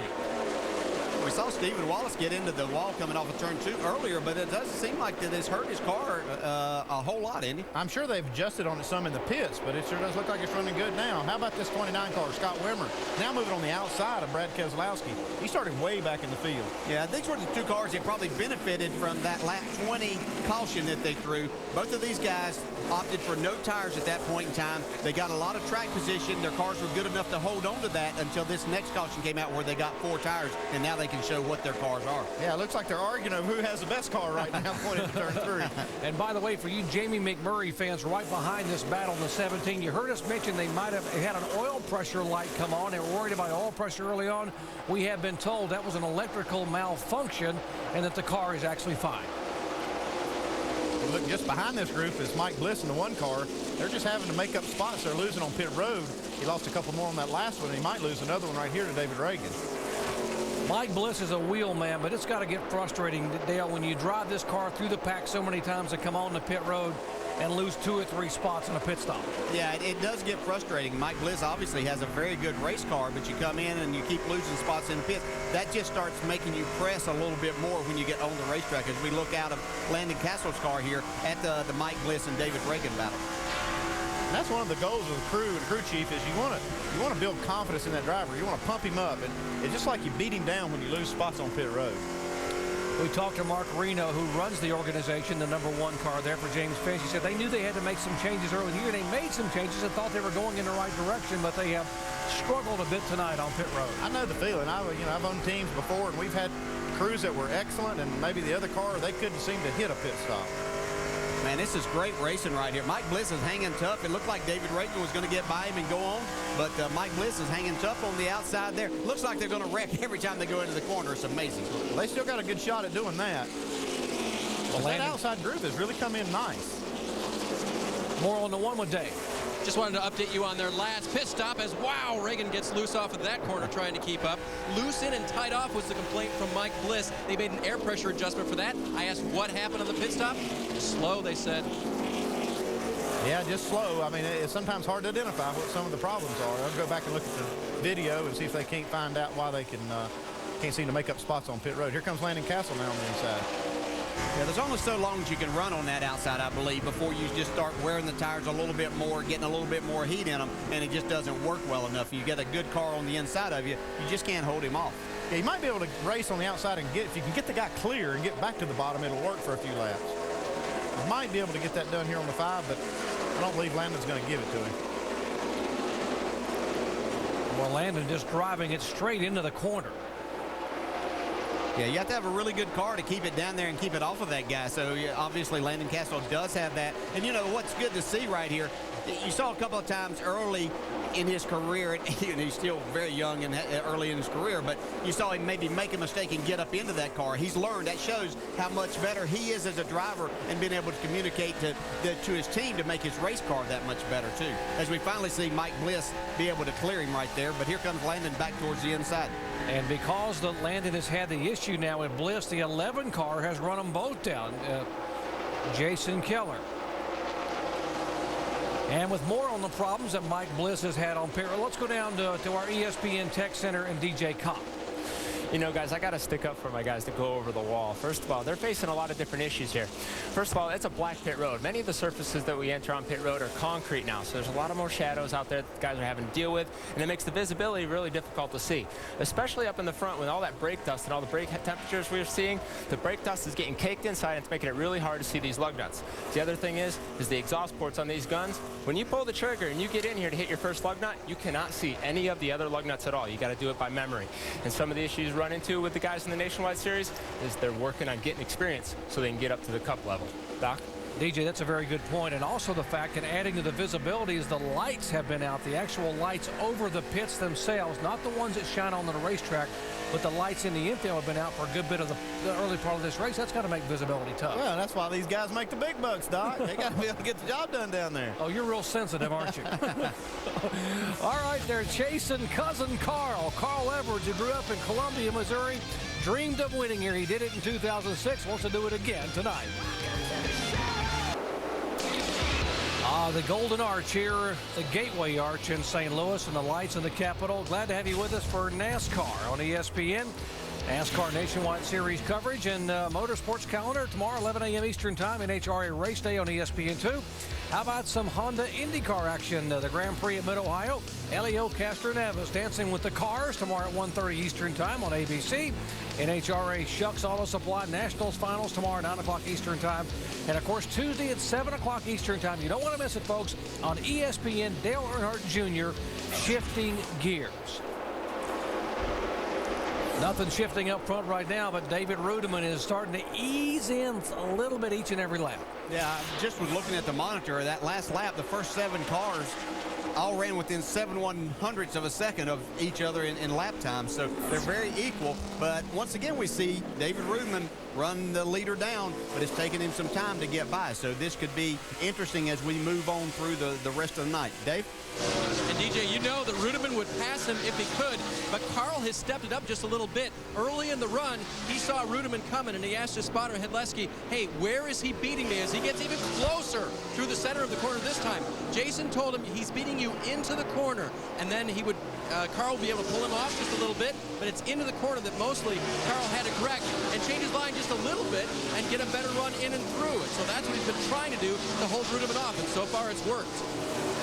Yeah, it's working so far, and you're not going to outdrive David Rudiman into the corner too many times. And this is a perfect example of what we were talking about earlier, Andy. You watch Carl Edwards get into the corner.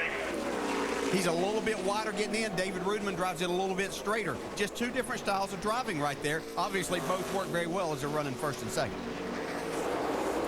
Talk about great comeback stories. The 32 car of James Buescher wrecked in qualifying, had to start shotgun on the field, gained 17 positions in the first 18 laps, and is now he's driving the wheels off this car. Mike? Yeah, he is charging toward the front, Doc. He has to make up several positions. He lost about 10 spots on pit road last time down because they made a lengthy pit stop. Actually had to pop the hood, but you can understand why when you know the reason. The reason was they felt like the throttle was sticking. They had to correct that, and they took their time on pit road. Now they've got to make their way back to the front. Well, the way he was driving, I'd want that throttle to stick more often. Yeah, go ahead and stick on the floor. But when you whop the wall like he did in qualifying, it bends a lot of stuff in there. You know, your feet slam against things, and it could have caused that throttle to start sticking too. So got to get that fixed. Battle for 15th. This is Stephen Wallace, a 20-year-old, trying to take 15th away. Buescher goes by, and they just get underneath Brad T. Pretty good battle here. The 88 car, Keselowski trying to go by the 29. That is for 6th spot. Yeah, we saw them battle right after the restart, trying to fight for that position, and they're still 29. Still yeah, the 29 kind of checked out there for a minute, and he ran up to the back of Reed Sorensen and couldn't go any further. And now Brad's decided to take his turn at it. You know, I got to wonder, Scott Wimmer had the car to beat here a year ago, but he drove the car so hard early on that he actually melted the bead in the right front by the brake heat and hit the wall. So it cost him possibly a chance at winning. He still had a great finish. Got to wonder if he's biding his time a little bit here tonight. Shannon. Yeah, Brad Keselowski has his sights set on that 40 car Reed Sorensen right now as he's trying to hunt him down. Now, this is a brand new car for Brad Keselowski here this weekend. In fact, it's his first brand new car since he's been with Junior Motorsports. Before the race, he said, you know, I think my car's a top 10, but I'm not really sure. That's because in Nashville, he did not think his car was that good. And of course, he went on to win the race. So Brad Keselowski going after that 40 car right now, guys. Thanks, Shannon. A little bit of bumping and pushing. Here comes Rudeman. He's been all over the back of Carl Edwards, and he takes the spot away. I think Carl finally said, enough's enough. Here, you can go ahead and leave. Yeah, sometimes you just have to drive so hard keeping that guy back there. You realize you're not doing yourself any good or your tires. And the other thing is he might want to really see for himself where that car's beating him for later on, where he needs to make some adjustments on his car. Yeah, because we're right here at halfway, and this is the point in the race where the track's really going to be about what it's going to be at the end, and he needs to know what he needs to do to win this thing. And here are some Wallaces here. Stephen Wallace and Uncle Michael, 66 and 7, as they are in 16th and 17th spot. Had a little disagreement at Daytona where they got together on the last lap, and Mike Wallace ended up tearing his car up. I'd have to say that talking to Mike Wallace, though, he's probably a little disappointed to be running 17th right now. He thought that he really had a car that was going to contend for a victory here. Yeah, he was my sleeper. He's not doing so well right now, but still young. We still got half the race to go. Let's flash back to the incident you're talking about in the final lap at Daytona. Watch the 7 car. Watch, there is the contact with the 66. They were in 12th position, 11th and 12th. Oh, inside concrete. And Mike Wallace would go on to finish 23rd, whereas Stephen would go on to get a 13th place finish, and Uncle Mike was not a happy camper. No, he was going over to have a few words with Stephen. I think they've got it worked out. We'll see here. They're racing pretty clean and pretty close right here. Yeah, I think that Mike Wallace is not even thinking about that. All he's trying to think about is that's the car that I need to get by if I'm going to make my way to the front. And that's probably all Stephen's thinking about. I just want to stay in front of this car and be able to pick him off one and maybe get a win here. Wouldn't Dad be proud of me if I won here in St. Louis for the first time? Up front, David Rudeman now pulling away a little bit from Carl Edwards. Almost a half a second margin in the last 5 laps. David Rudeman the leader here at lap 98.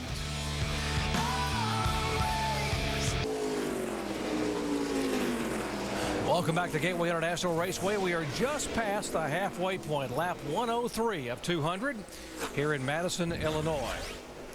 Take a look at our Holiday Inn Express race summary. There have been 6 leaders thus far tonight. 6 different lead changes. Carl Edwards has led the most laps. He has led once for 30 laps. Average speed 109.769 miles per hour because we've only had 3 cautions thus far. There are 26 cars still on the lead lap of the 43 that began the night. And just 12 laps of caution total.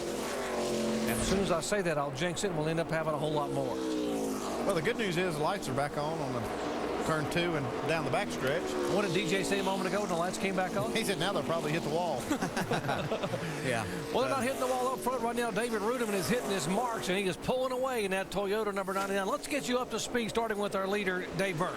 And, Doc, I will lead off. There were some hits last night between the Cardinals and the Padres as well. Unfortunately, the Padres didn't win, but Toyota brought a visitor here, Trevor Hoffman, ace reliever for the Padres, visiting in the 99 pits. Now, that's a distraction to only one guy in this 99 pits. That's crew chief Jerry Baxter. Why? He's from the West Coast. He's a big Padres fan. I'd ask him, Trevor who? He said, West Coast, man, a Padres guy, Trevor Hoffman.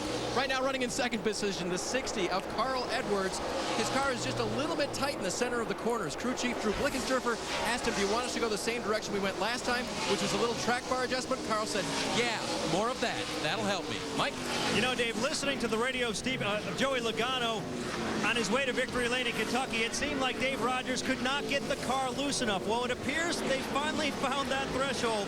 All night long, Logano has been complaining that he's been loose off turn number 4. They've been trying to get it a little bit more comfortable for him. Speaking of comfort, well, Clint Bowyer was absolutely upset with his car and not happy at all at the beginning of this race, but now it seems to be coming to him. He described it as neutral and saying it's just a little bit tight, but very drivable as he's making his way to the front. Shannon? Well, Brad Keselowski made that pass on the 40 car. Now his sights are set on the number 2 car. Of course, he's looking at passing Clint Bowyer in the race, and he wants to get it for the championship as well. Came into this race 183 points behind Bowyer. He said, if I'm going to win this championship, I need that 2 to make a mistake. They are just so good. Dave? Back of him, top of your picture there, Shannon, is that blue and white car. That is Reed Sorensen, last year's winner. Still very loose. The start of the runs have been tough for Sorensen. The car seems to come back as the run goes on, but it still was very loose. He lost some positions at the start of this run because of that. Driver Scott Wimmer was the first driver to go out in qualifying. That put him back at 28th to start this race. Of course, they've made up a lot of ground. They did that on pit road. Right now, Scott is just saying that the car is tight. Last year, of course, Scott Wimmer, a great run in this race. The team feels they should have won. They led 53 laps. Now, as far as Jason Leffler right behind him, really struggling with this car. He says it's pushing on entry and through the centers. Now, Jason had moved his way up through the field. They had some problems on pit road. Right now, of course, back in the top 10. He has Todd Losey back on top of that pit box, and he said he can already tell a difference. Mike? Shannon, updating the condition of your pole sitter, Jamie McMurray. Well, he's encountered all kinds of problems tonight. Aside from the oil pressure light coming on, he's also encountered problems with his brakes. They were getting too hot. He had to adjust his brake bias to put more rear brake in it. Now he's complaining that the car is terribly tight from center off. They're planning to make a major wedge adjustment next time down pit road, Dave. Also on your picture, Mike, is that one car of Mike Bliss. There he is, running 10th right now. Just checked with Mark Reno, the crew chief. He said, I think we're in pretty good shape. In fact, looking at the scoreboard, he said if we can get to lap 133, which we can, that will get us right into our window to make it to the end of the race. So we got a yellow on the track, guys. Crash on the racetrack, the 27 car, Brad Coleman, will bring out caution for the 4th time tonight. The back of his Ford Fusion has some damage where he's had contact with the wall. Now, come to pit road now.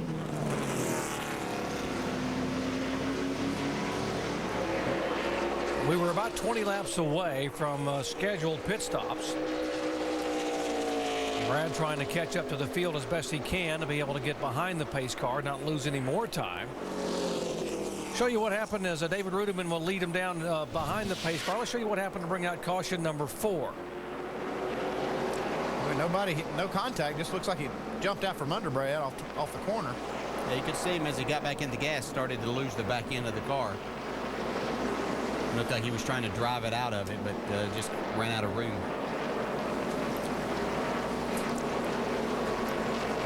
Nice job by Eric McClure. Nice job David Rudiman and company to be able to get through the smoke.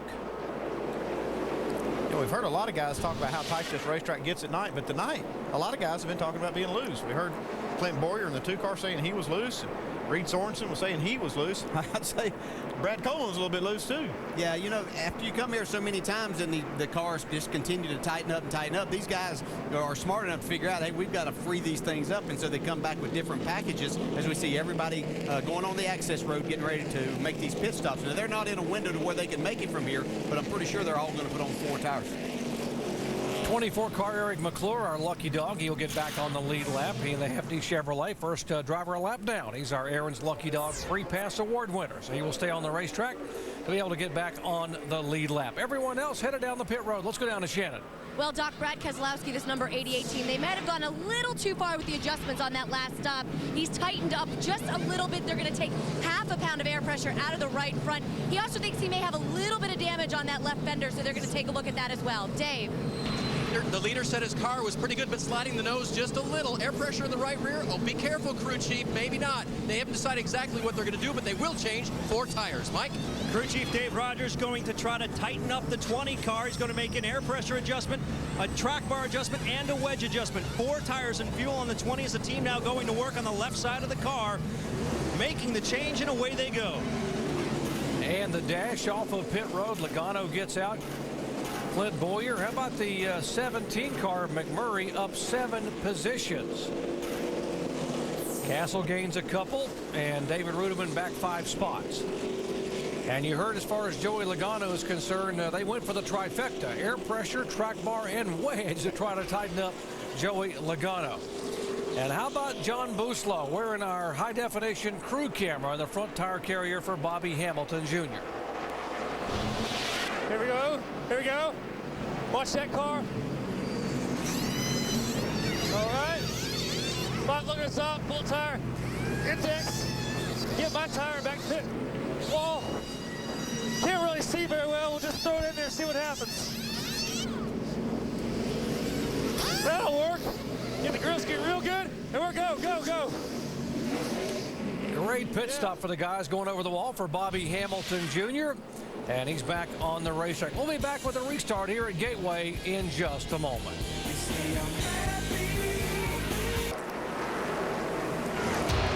Next Sunday, the NASCAR Sprint Cup Series returns to the famed Indianapolis Motor Speedway. Jeff Goring going for an historic 5th Brickyard win.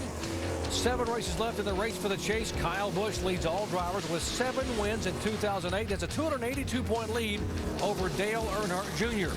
It's the Allstate 400 at the Brickyard next Sunday on ESPN. Coverage begins with NASCAR Countdown at 1 o'clock Eastern Time.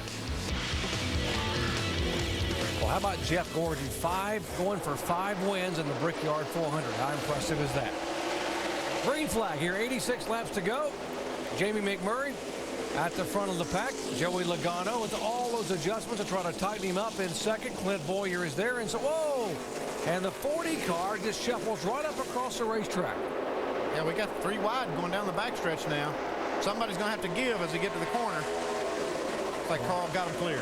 Could have got a little bit of help from the 99 there. Looked like David Rudeman got back in the gas pretty quick and could have just touched the 40 car. Reed Sorensen stuck on the outside there. Oh, his contact. Oh, we got a big problem. Oh, right in the head on into the wall. The 29 car of Scott Wimmer. Contact from the inside on the 5 and right up across in front. That's a lot of good race cars taken out. Oh, my heavens. That's as head-on as I've seen a car hit in a long time. Right, just turned right into the wall, that 29 car. Yeah, he's killed the front of this thing. Yeah, he's battling hard, low air pressure. Car looked like he tried to get back in the gas to try to make that pass, and he just got away from him. And as he tried to correct it, sent him right back up across the racetrack. See Mike Bliss there climbing out of his car. It's good to see that he's okay, but I know he's very frustrated. Stephen Wallace has got his, looks like his radiator's busted, oil cooler. You can see it leaking, smoking. And Reed Sorensen had a great race car. Not going to win his 3rd race here. Yes, we are done. They're red flagging the cars. They've got them stopped going into turn 3. The track is blocked over here, and they don't want to have any more problems running these cars through all this mess. Scott Wimmer was hoping that this would be a very special night on his son's 3rd birthday to be able to drive this car to victory lane, but he ends up with a very hard lick. Good to see all these guys getting out of the cars. A lot of this started back in turn 2, whatever happened with the 40 car there, where he got a little bit sideways. That jammed things up, and then that created this situation down into turn 3. Here they are coming out of 3 into 4. Looks like the 29 got a little bit of a tap from the 5 car, actually, to get him started there. Yeah, it looks like he was plenty loose already, and he got a little bit of a tap from the 5. It doesn't take much. Yeah, and he could have had to check up because he was loose, and that's when the 5 got into him. Boy, the 1 car, Mike Bliss, he gets a lot of damage out of this. So does Reed Sorensen. Somebody's wheel or tire came off the car. Now, was the back of the 29 car already sliding, or did he get a tap from the 5? It looked almost like a 29 car. Let's see if we can see here. Hard to see from this angle, but was he already sideways? Oh, boy, that is a tough angle to watch right there. Oh, boy, he went head on into the wall. Hard hit and then gets hit again. Yeah. We saw Scott Wimmer was moving around in his car. Let's go down to Shannon. Well, I'm here with Mike Bliss. He was able to walk out of his car right over to pit road. Are you all right? Yeah. I don't know what happened there. Just got a couple guys, I guess, were in the wall, and we were running low, and just. We're gonna let you look at the jerk cam here. Yeah, no matter. Yeah, that's what I saw. Round, round, round. So it's a shame. Our Mitsubishi Chevrolet was really good tonight. You know, I mean, it was really good. Just needed to get out in a clean air, but I don't know. It's frustrating. Was that just a product of guys getting too jumpy on a restart, Mike? I don't know. I mean, I don't know who started it. I think I saw the 5 get into somebody. I don't know. I just saw something and I couldn't run, and I just was hoping we'd get by it. We didn't get by.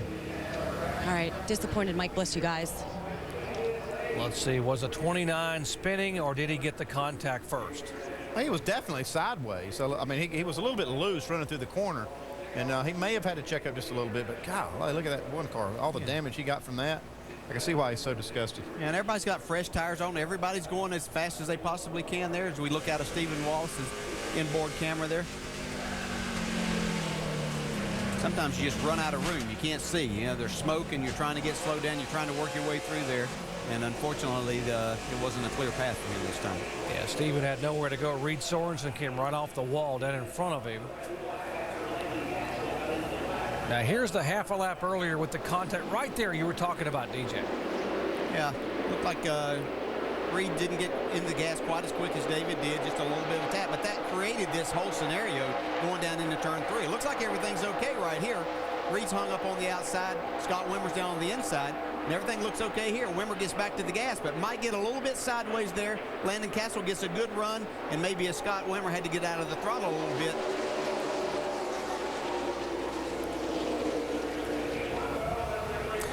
All right, let's talk to Landon Castle, who happens to be our in-race reporter while we are under caution, and to get his take on what happened up there.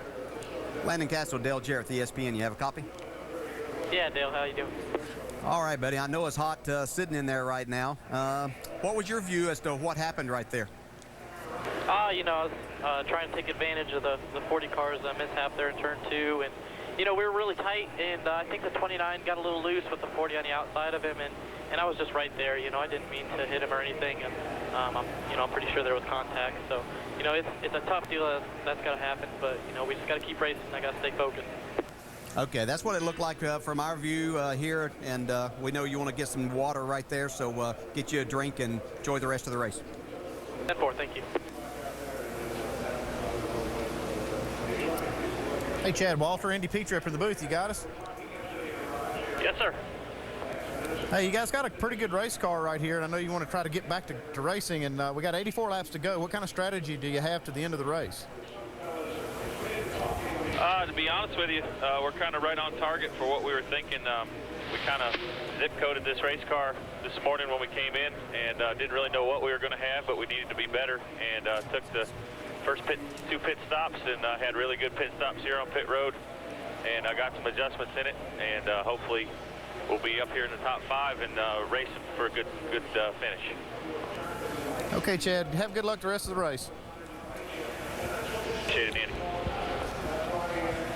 Boy, they had some good luck getting through that one. And as you heard Landon say, he said, you know, the car 29 gets loose in front of me. I tapped him, didn't mean to. Here again is the incident. Heavy damage on some of the strongest cars here. Head on to the wall. Wimmer, Reed Sorensen involved, Stephen Wallace involved, and Mike Bliss.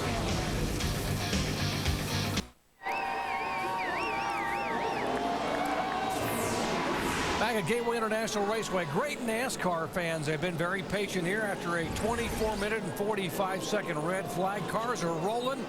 Fans are on their feet, ready to see some more NASCAR action here. Our race summary, we have had 7 leaders, 8 different lead changes, 5 caution flags for 19 laps. The current leader is Jamie McMurray, who was our pole sitter. He's led twice for 27 laps. The biggest mover, James Busher, the 18-year-old who went to start his shotgun on the field.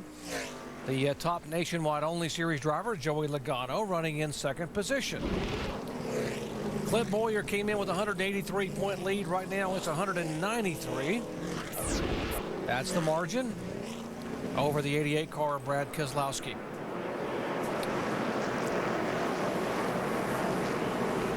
Pits are open, and some of the drivers taking advantage of coming on the pit road and trying to get into a fuel window. Yeah, a little bit of strategy maybe played out here. We saw Mark Green in the 70 and Bobby Hamilton Jr. in the 25. Don't know that they can make it from here, but I think maybe their thinking is they came in and put on tires, probably their last set of tires, and that if they have this other caution later on, then they'll only get fuel, and that'll give them some track position. Well, they can't go all the way under green from here. They'd be about 10 laps short or so. But if they got a lot of caution flags, if we had a bunch more of these and they could just run a lot of laps under caution, maybe they could make it. But it doesn't look like they'll be able to do that here.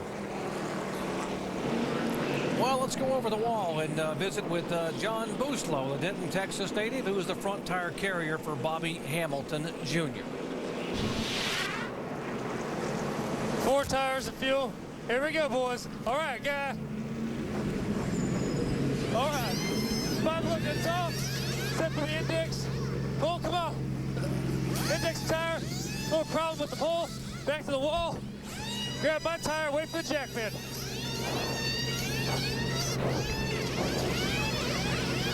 Index.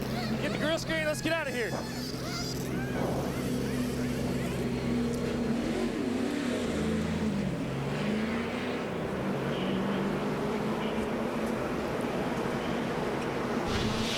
That wasn't the best of stops, but it was if you're going to have a bad one, that's the time to have it when not many people are on pit road.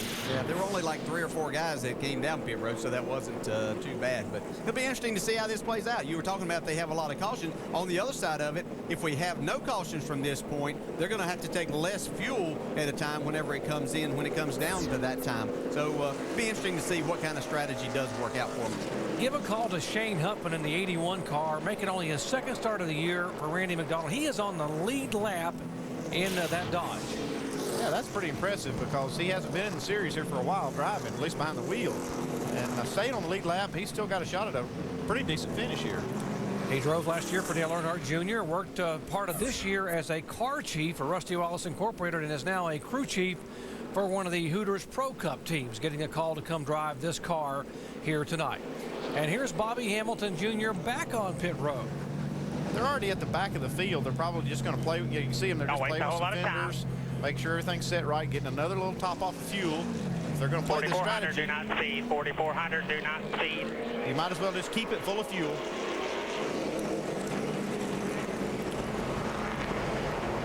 And again, the reason for the red flag here, we had caution number 5, which eventually required a red flag to clean it up. Contact the 5 and the 29. Well, that's a hard lick right there 2 times. Hits the wall on the outside and then gets hit by Mike Bliss.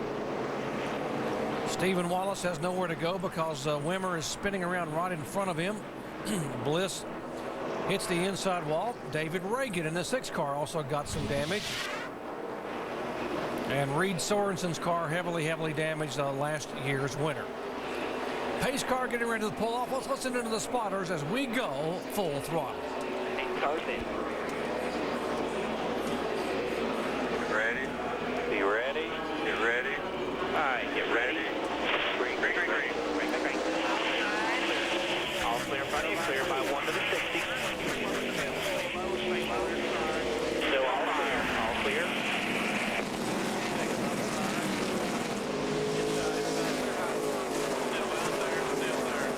Still all clear there. Right with you there. There you go. Clear by half or clear by 1. Good job on your bumper.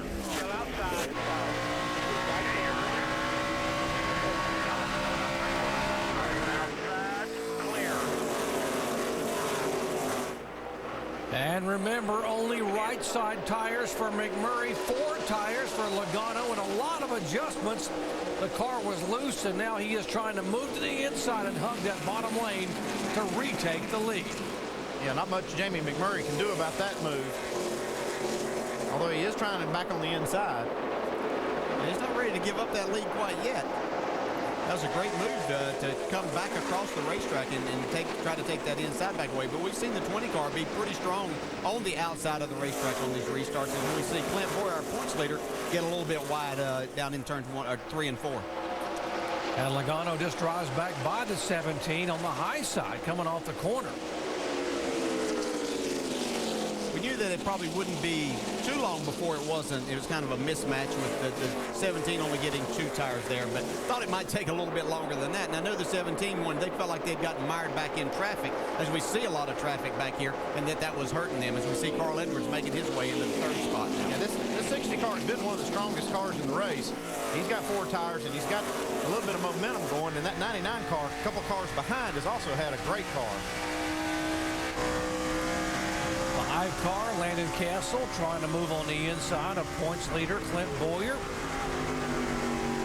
That is for 6th spot. And as a driver, you're never sure after a red flag how your car is going to react. The air pressures were set before when you got the tires on, but you don't know how much they're bleeding down there. So it may be something totally different than what you felt the entire night as you made these changes. Look at our Carfax telemetry here. We'll watch as Landon Castle drives it hard down the straightaway. Let's see where he brakes, how far he lets off and jumps on the brake going into the turn 1. See, he comes down hard on the brake pedal getting in the corner just before locking the wheels up. He actually did lock the wheels up earlier in the race, getting in that corner. You can see that he got down to about 5,200 RPMs before he picked the throttle back up there, and the RPMs are climbing back up almost to 8,500 there. These guys are hustling because right behind them, the 11 car, Jason Keller, is starting to reel them in. We talked about Jason Keller's record here, better than anyone else at this racetrack, and he seemed to struggle early on with this race car, but being as good a driver as he is, it looked like he'd get some pretty good information. As we saw the 2 car really get sideways there again, you could actually hear the tires squealing as he came out of turn 2, and these guys are filing by him now. You can see just how much that momentum, it just killed his momentum off the corner and all the way down that straightaway. All these cars passing the 2 car. And he lost 3 more spots. Now behind the 6th car of Reagan, David Reagan, and in jeopardy of being caught by the 33 of Cale Gale. Well, that can take a long time to gain these spots back. You see, wow, that's a big time slide off the corner. Man. He's driven them like that off the corner in dirt, and that doesn't bother you too much, but this isn't the place for that to be happening. So Clint's struggling on the restart here. His car's been awfully good in the long runs, but it's really hurting him on the short part of these runs. The early part of it, he's losing spots, and then it just takes him that much more time to make that back up. Because of him falling back, the point margin now is down to about 150 points. Between him and the 88. The 88 car being shown in 4th position. Boyer now is back to 11th spot. You see the 99 car back in the back of this group. He's one of the faster cars. He's catching Joey Logano. Yeah, that's brought right now. If the race ended, we'd brought 2 guys within 190 points of that 1st spot. So it could get very interesting. And we see David Rudeman trying to make his charge back as they had a little bit of trouble on their pit stop, but he's trying to make his way back to the front now. We told you at the beginning of the day, it's the closest points battle we've had in the NASCAR Nationwide Series in 3 years. And it looks like if the problems continue for Clint Boyer, it's going to get a little bit closer here tonight as the 88 and 99 are moving up.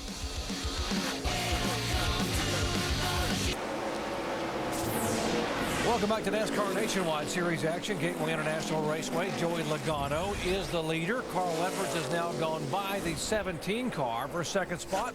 And a pretty good battle brewing for 3rd position. Jamie McMurray, with only those 2 tires, has fallen back into the clutches of David Rudeman and Brad Keselowski. This is shaping up to be a pretty good battle here for 3rd position. Yeah, these guys have been going at it. This 99 car, man, he is up on that wheel, and his car has been pretty free. He passed the 88 car, Brad Keselowski. Now he's been working on Jamie McMurray, not having quite as good a luck. If you remember early in the race, they reported that David said that his car was kind of free whenever he was out front. Well, it looks like he's still free when he's back in some traffic. We see Mike Wallace trying to make his way towards the front as he makes a move on Chase Miller going into turn 1. Working that throttle. See, these guys are wanting to get back to the gas, but the car's just not quite ready to go. Dave? And Mike Wallace's car, they actually had to fix a little damage the last time they were down pit road. Had a little fender tussle with the 59 car, according to the crew. They did that when they came down pit road, and also lowered the air pressure in the right front of the car to help it turn just a little bit more. And guys, the only other thing that's really distracted Mike tonight was when the power was out on the track. He noticed that and was kind of disappointed that a race that means so much to him, he had so much pressure on him, that the lights went out. And so he's gotten over that as well. Here we go, guys. Getting a little racy now. A moment ago, the 99 just about sideways coming off the corner. And remember, the 99 and 88 are racing for points as well. They are second and third in the point standings. And as far as Jamie McMurray's concerned, he's just visiting here. So he's got nothing to lose. Yeah, he still wants to do well. Yeah, I don't think David Rudiman is even thinking about points right now. He's got a car good enough to win this race. He wants to get by this 17. He knows that 17's only got 2 tires on, and he's got 4, and he wants to get by and get up there and see if he can catch these guys running up front. Yeah, you can see a couple of different driving styles there. Jamie McMurray not getting into the corner quite as hard, letting his car roll in. David Rudiman charging the corner extremely hard. You see him catching there, but then he loses a little bit as Jamie's able to get back to the gas a little bit quicker on exit of the corner. What about the 88 car sitting back there watching this battle, this 2-car battle in front of him? Let's check in his pits with Shannon.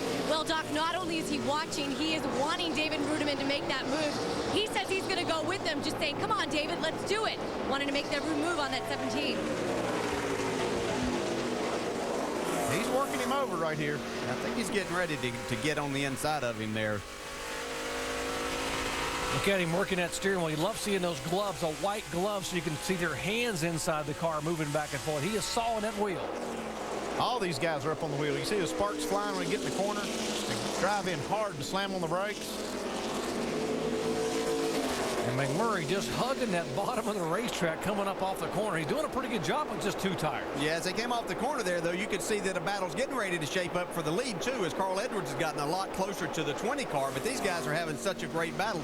This is what this type of racing brings on. These guys race hard. As you see, Brad Keselowski thinking that he might can go to the outside now. Oh, trouble. That's contact, and that, oh, my goodness, they're not going anywhere now. The 99 in the wall, and Keselowski right there with him. It looks like Rudiman got the worst of that little exchange. And David Rudiman, probably had the best car here. Killed the right front. Try to keep it on the bottom, NASCAR said if you can. And we told you the points battle was at stake, and these are huge. This is a huge hit for the 99 car, not only on the racetrack, but in the point standings as he was closing in. I just said that David Rudiman was not thinking about points. A while ago he wasn't, now he is. He's thinking of all the points he's going to lose. Well, the 88 was making a move on the high side. Let's see what's happening coming off the corner. That's just a racing deal, Dale, looks like to me. I don't know what your take is on that, but the 88 was just barely up enough, maybe not enough to take that spot away from that 99. Depends on which one of those cars you're in as to exactly what happened there. I mean, yeah, it is up on the straightaway. I'm sure that David really didn't have any idea that the 88 was up there anywhere close enough to be worrying about that, because he was using the whole racetrack coming off the corner. So, yeah, it is racing.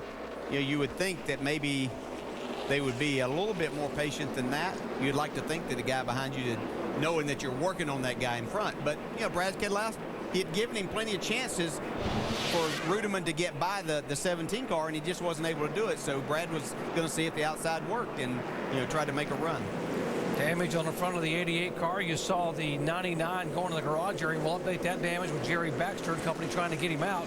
And now, Andy, there's the 99 coming to a stop. They're going to have to hustle and try to do whatever they can to get that car back on the racetrack. Very important pit stops right now. Yeah, the rest of these guys right now are thinking strategy. What are we going to do to get our guy up front?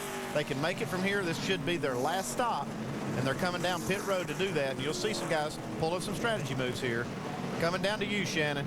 Yeah, the first strategy move you're going to see is right sides only for this 38 team, Jason Leffler. Of course, they're going to get some Sunoco fuel and take a tear off as those guys go to work on the 38 car. It's just a little bit tight this run for Leffler. Dave. Shannon, the 60 team believes they need 4 tires to win. Wedge in the right rear just to help Carl's car a little bit. No air pressure changes. Mike. Crew Chief Dave Rogers spying down pit road, wondering if anybody else is going to do fuel only. His call, 4 tires and fuel on the 20 car. Joey Logano said he could be a little bit more free if they could free him up, but Rogers going with no adjustments on the car for the time being.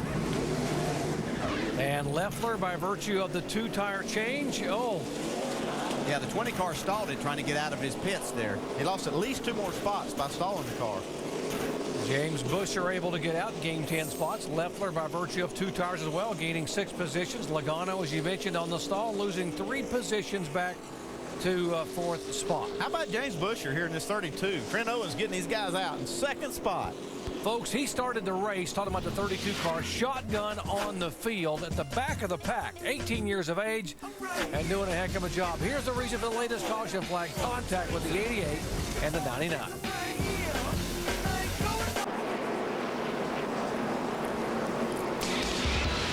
Welcome back to the Missouri-Illinois Dodge Dealers 250. Next week, we head to the famed Indianapolis Motor Speedway. Sunday, July 27th, 1 o'clock Eastern Time, ESPN coverage of the All-State 400 at the Brickyard. Can Jeff Gordon win a record 5th time at that historic raceway? And how about 7 races left in the race to the chase? What about Kyle Busch? He has been on fire. 7 wins in 2008. A 282-point lead over Dale Earnhardt Jr. Now let's listen in to the Joey Logano radio here, the 20 car. All right, guys, have that other set of tires up here. We have a set of stickers left sides and 25 lap right sides. Save all the fuel you can save, bud. Save all the fuel you can save. You got to make this last 57 laps, so I want you to drive that thing in front, win it, but be smart about it. These guys should be able to make that no problem, that 56 laps, and they're trying to get their driver pumped up to go after this win. Telling a driver about stickers versus 25 lap scuffs. We're going to get our experts to explain why they told the driver what he had on the car in a moment. Here they come down, Jason Leffler, and Carl Edwards goes down on the inside, and that keeps Joey Logano from making a move below him. He just that's a defensive move to keep that 20 car from getting that low position, getting into turn 1. Yeah, and it's cost him a little bit here because Jamie McMurray's jumped up on the outside of the 20 car trying to take that spot away from him. Looking back from Carl Edwards, McMurray finally has 4 fresh good years himself. He's been riding on only right sides on the last 40 laps, but holding on. 2nd position, Carl Edwards trying to go underneath the 18-year-old of James Busher. Carl's in the best spot. He's got 4 tires. He's got the best car. These guys in front of him at James Busher and the 38 car pulled a little strategy. The 38 only got 2 right side tires. Whoa, we got a little trouble off turn 2. Joey Logano got very loose over there. Jason Keller able to get to the inside to keep from running into the back of him to try to take the spot away. But here comes Logano back. Yeah, I think these are the times right here in these type situations that we really see what this young man's made of, and how much does he have to learn as he goes through this, because this is totally different than being out front. As we look at a replay, he's on the inside of Jamie McMurray trying to come off of turn 2, gets loose, saves the car, but it allows Jason Keller to come up behind him. So these are learning experiences for him, Andy. Yeah, these are just, he's got to be in these positions, different positions and situations to figure out how to do it. And look at behind him, you see Davis Dremy getting loose. DJ, we heard Dave Rogers tell the 20 car, tell Logano, right before the restart, you got stickers on the left, you got 25 lap scuff tires on the right. Why did he think the driver needed to know that? Yeah, it's interesting. A lot of times you just want the driver to be aware of exactly what kind of situation that you're in. So it's good that the driver understands what he has and what to expect whenever he goes off into that first corner, as we see him make a move under the 32 car there. So it looks like he's got his car back righted, and he's probably calmed down a little bit after that restart. Logano's going by. How about Jason Keller? I mean, you can't give enough of a call to this independent team, the 11 car, CJM Motorsports. Tony and Brian Mullet on this team. It wasn't even going to run but a few races when the year began, and what an effort for the 11 car. Mike? And Doc, this is a big run for this team for a lot of reasons, not just because they need a good finish, but also because they've got one of their team leaders sitting at home watching this on TV. A man known as Big Guy. He's the car chief, otherwise known as Steve Helwig. He was diagnosed recently with leukemia and will undergo treatment beginning next week. He had not missed a race in this series in 30 years until about 3 weeks ago, but Keller trying to deliver a win in honor of his team leader, the car chief, Steve Helwig, otherwise known as Big Guy. Yeah, Big Guy had not missed a race until Daytona. He'd been a fixture here in the garage area, and we certainly miss him, and we wish him well with his ongoing treatment there for leukemia. 50 laps to go here at Gateway International Raceway. Jason Leffler. And it was a year ago next week that Leffler made history by getting the very first ever win for Toyota in the NASCAR Nationwide Series in the 22nd race of the year. He is now leading here, but by virtue of only taking 2 tires and the guy chomping at the bit behind him, Carl Edwards has 4 fresh Goodyears. Jason Leffler's making the most of his track position. He's running really good lap times right now with his clean air on the nose, and he's actually kind of taking away that groove of Carl Edwards. The longer he can do that, the better off he'll be. Shannon? Yeah, Jason Leffler has described the last few weeks with his team as discouraging, embarrassing, he even said, to describe Daytona. They made a change on top of the pit box. Todd Losey is back on top of that pit box as you see Edwards try to make the move down low on the 38 car, and they go door to door right now, guys, going for the lead. But the change that they made on top of the pit box as Carl Edwards takes that lead from Jason Leffler has been felt across this 38 team, and as you can see, they're having a great run here tonight. Leffler said he can already feel the change working. Yes, Shannon, Paul Wolf was the crew chief there. He went to work for Michael Waltrip Racing, and they loaned him back to Armando Fitz to be able to help crew the 22 car of Josh Wise. And here's the 17 car of our pole sitter, Jamie McMurray, slowing down. You have to wonder if that low oil pressure light that he had early in the race has now come back to bite him. Maybe took its toll on this engine if it really indeed was low on oil pressure. They thought it might have been an electrical malfunction because the car was running so well. But that is not the case now. Fastest car on the racetrack the last few laps has been this 20 car, taking second spot away from Jason Leffler. Leffler trying to come back, get back in the throttle, and Logano holds the position and pulls away. Well, we said we wanted to see how he'd handle these situations. Pretty well, it looks like. He righted himself after getting loose and almost getting into the 17 car off of turn 2. Now he's got his car back where he wants and got his sights set on Mr. Carl Edwards now. Carl Edwards from Columbia, Missouri. He rode a bicycle to St. Louis to race this weekend. He's been pedaling hard toward the front ever since. And, he's got a huge contingent of fans here that love their man Carl here at Gateway.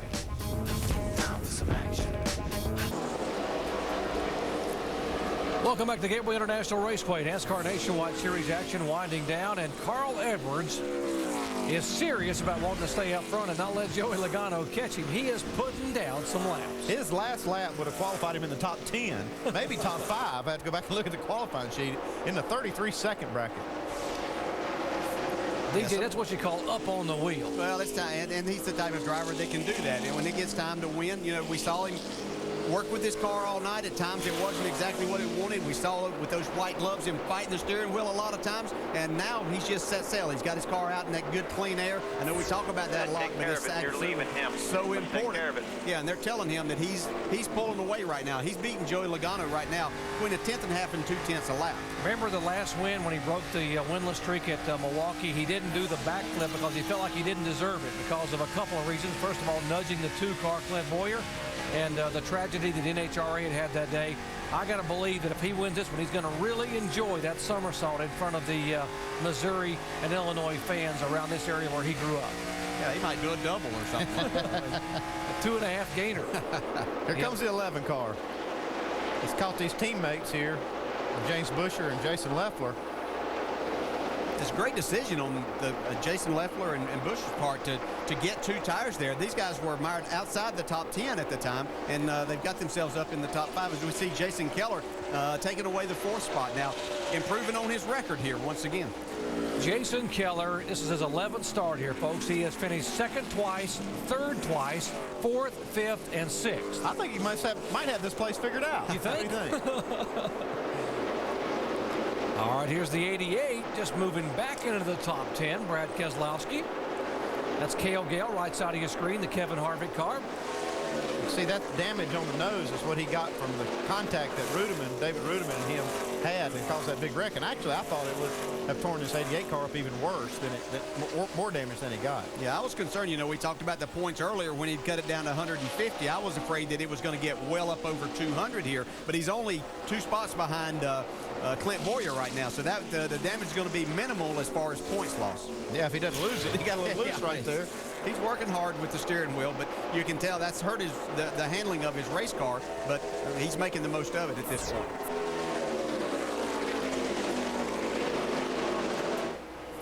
.38 laps to go here at Gateway, and let's go down and visit with Shannon has caught up with Jamie McMurray. Well, it looked like it was going to be a very strong night for the 17 car. Great car, sat on the pole. What happened? What caused you guys to come back here in the garage? The oil pump belt broke. It's very unfortunate. We got a little bit behind on our adjustments, and the last adjustment PK made, we got some good track position, and then I believe that we could have given Carl a really good race. I got by the 20 on the outside, and I could tell the 38 was holding Carl up a little bit, so I was kind of going to let him maybe try to burn his stuff up getting by the 38 and wait. But all in all, it was a good night. I mean, I had fun on my off weekend and head to Indiana to race my go-kart tomorrow, so I'm excited about that. Now, early on in the race, you were saying that you had some problems inside their car. Any relation between that and what we saw right now? No, the fuel pressure light kept coming on. So under one of the cautions, I put some tape over it because it was so bright. And the lack of lights on the track, it was pretty bright inside my car. And then when I went into turn 3, I saw another light come on. And it's red, which typically means oil pressure, and then the motor started getting real tight, so I just pushed the clutch in and shut it off, and then when we came in, they found the belt broke. All right, Jamie McMurray back here, but still in good spirits, guys. But I guarantee you that folks will remember he was here tonight because he sat on the pole in rather dramatic fashion and led the early laps here. Great run for Jamie McMurray, and his teammate, Carl Edwards, showing the way with 35 to go.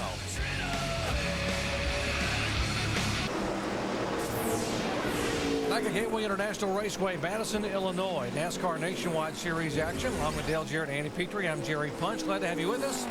Reigning series champion Carl Edwards is the leader. And Edwards has led twice for 49 laps. Now compare this year to a year ago. Last year at this time he had 4 wins. Look at the 12 top 5s. He really dominated the first half of the year last year. And this year he had not won until Milwaukee. Yeah, this year it looks like he might still match those numbers, but it'll have to be in the second half. And they've got this thing kind of righted. They'll have a shot at that. And we asked Carl about chasing points, about how important it is to try to get a close points battle. And in fact, that it is going to be so competitive this year with him and the other guys that are running full-time over from the Cup Series. For the fans, it's better when you have a close points race. You know, and the guys I'm racing right now, you know, Clint and David Rudiman and David Reagan and you know, Brad and all these guys that are, I mean, really running well. You know, it's fun. So yeah, it's competitive, and we need to win some more races. I mean, we've got to catch up to Clint. You know, I'd love to beat him. He's a great competitor. A year ago at this time, Carl Edwards had a 716-point lead over second place. Folks, this is how tight it's getting here. 191 points, 201 back to Edwards. In fact, the top 5 right now are closer than first and second were a year ago. This is the tightest points battle we've seen in the NASCAR Nationwide Series since 2004. And by the way, David Rudiman in the garage area trying to get the 99 repaired. They're still working on the 99 car.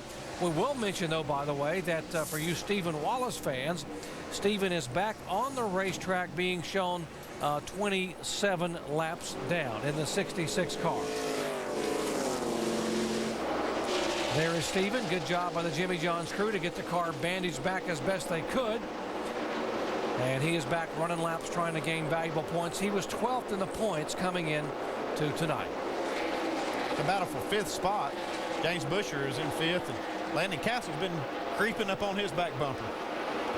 Yeah, Landon's done a great job all night. He's had himself in the middle of a lot of action at times, but he's really kept the nose pretty clean, and now he's trying to get himself into the top 5. A really good run for this young man who's really, I think, each and every time he gets behind the wheel of a race car, and we heard his crew chief say earlier tonight, Andy, that he just continues to improve each time they give him that opportunity. When you talked to Landon in the pre-race before they got started, he said that he needed to get consistent top 5 finishes before he could win, and that's what he's trying to do here. How about the 18-year-old James Busher in the 32? Let's check in on his pits with Dave.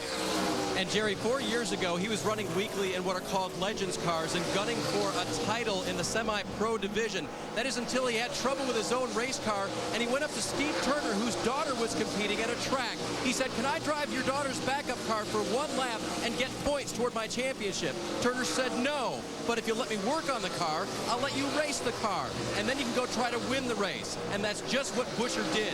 He won that night, and now he drives for Turner in the Hooters Pro Cup Series. He was the youngest winner in ARCA, but if it weren't for Turner in the Legends Series way back when, answering a young man's request, a very polite request, by the way, Turner told me, he wouldn't even be here. He's supported Busher ever since, and he's helped him get to where he is today.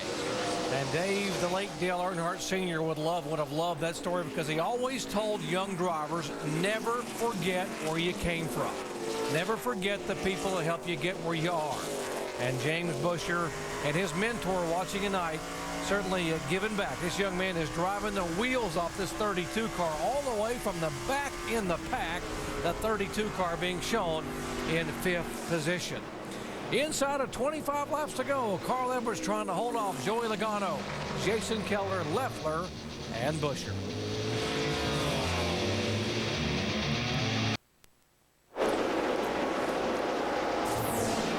Welcome back to Gateway International Raceway, just across the mighty Mississippi from St. Louis, Missouri, and it's a Missouri driver, Carl Edwards, who bicycled here from some 200 miles away in his home in Columbia, Missouri.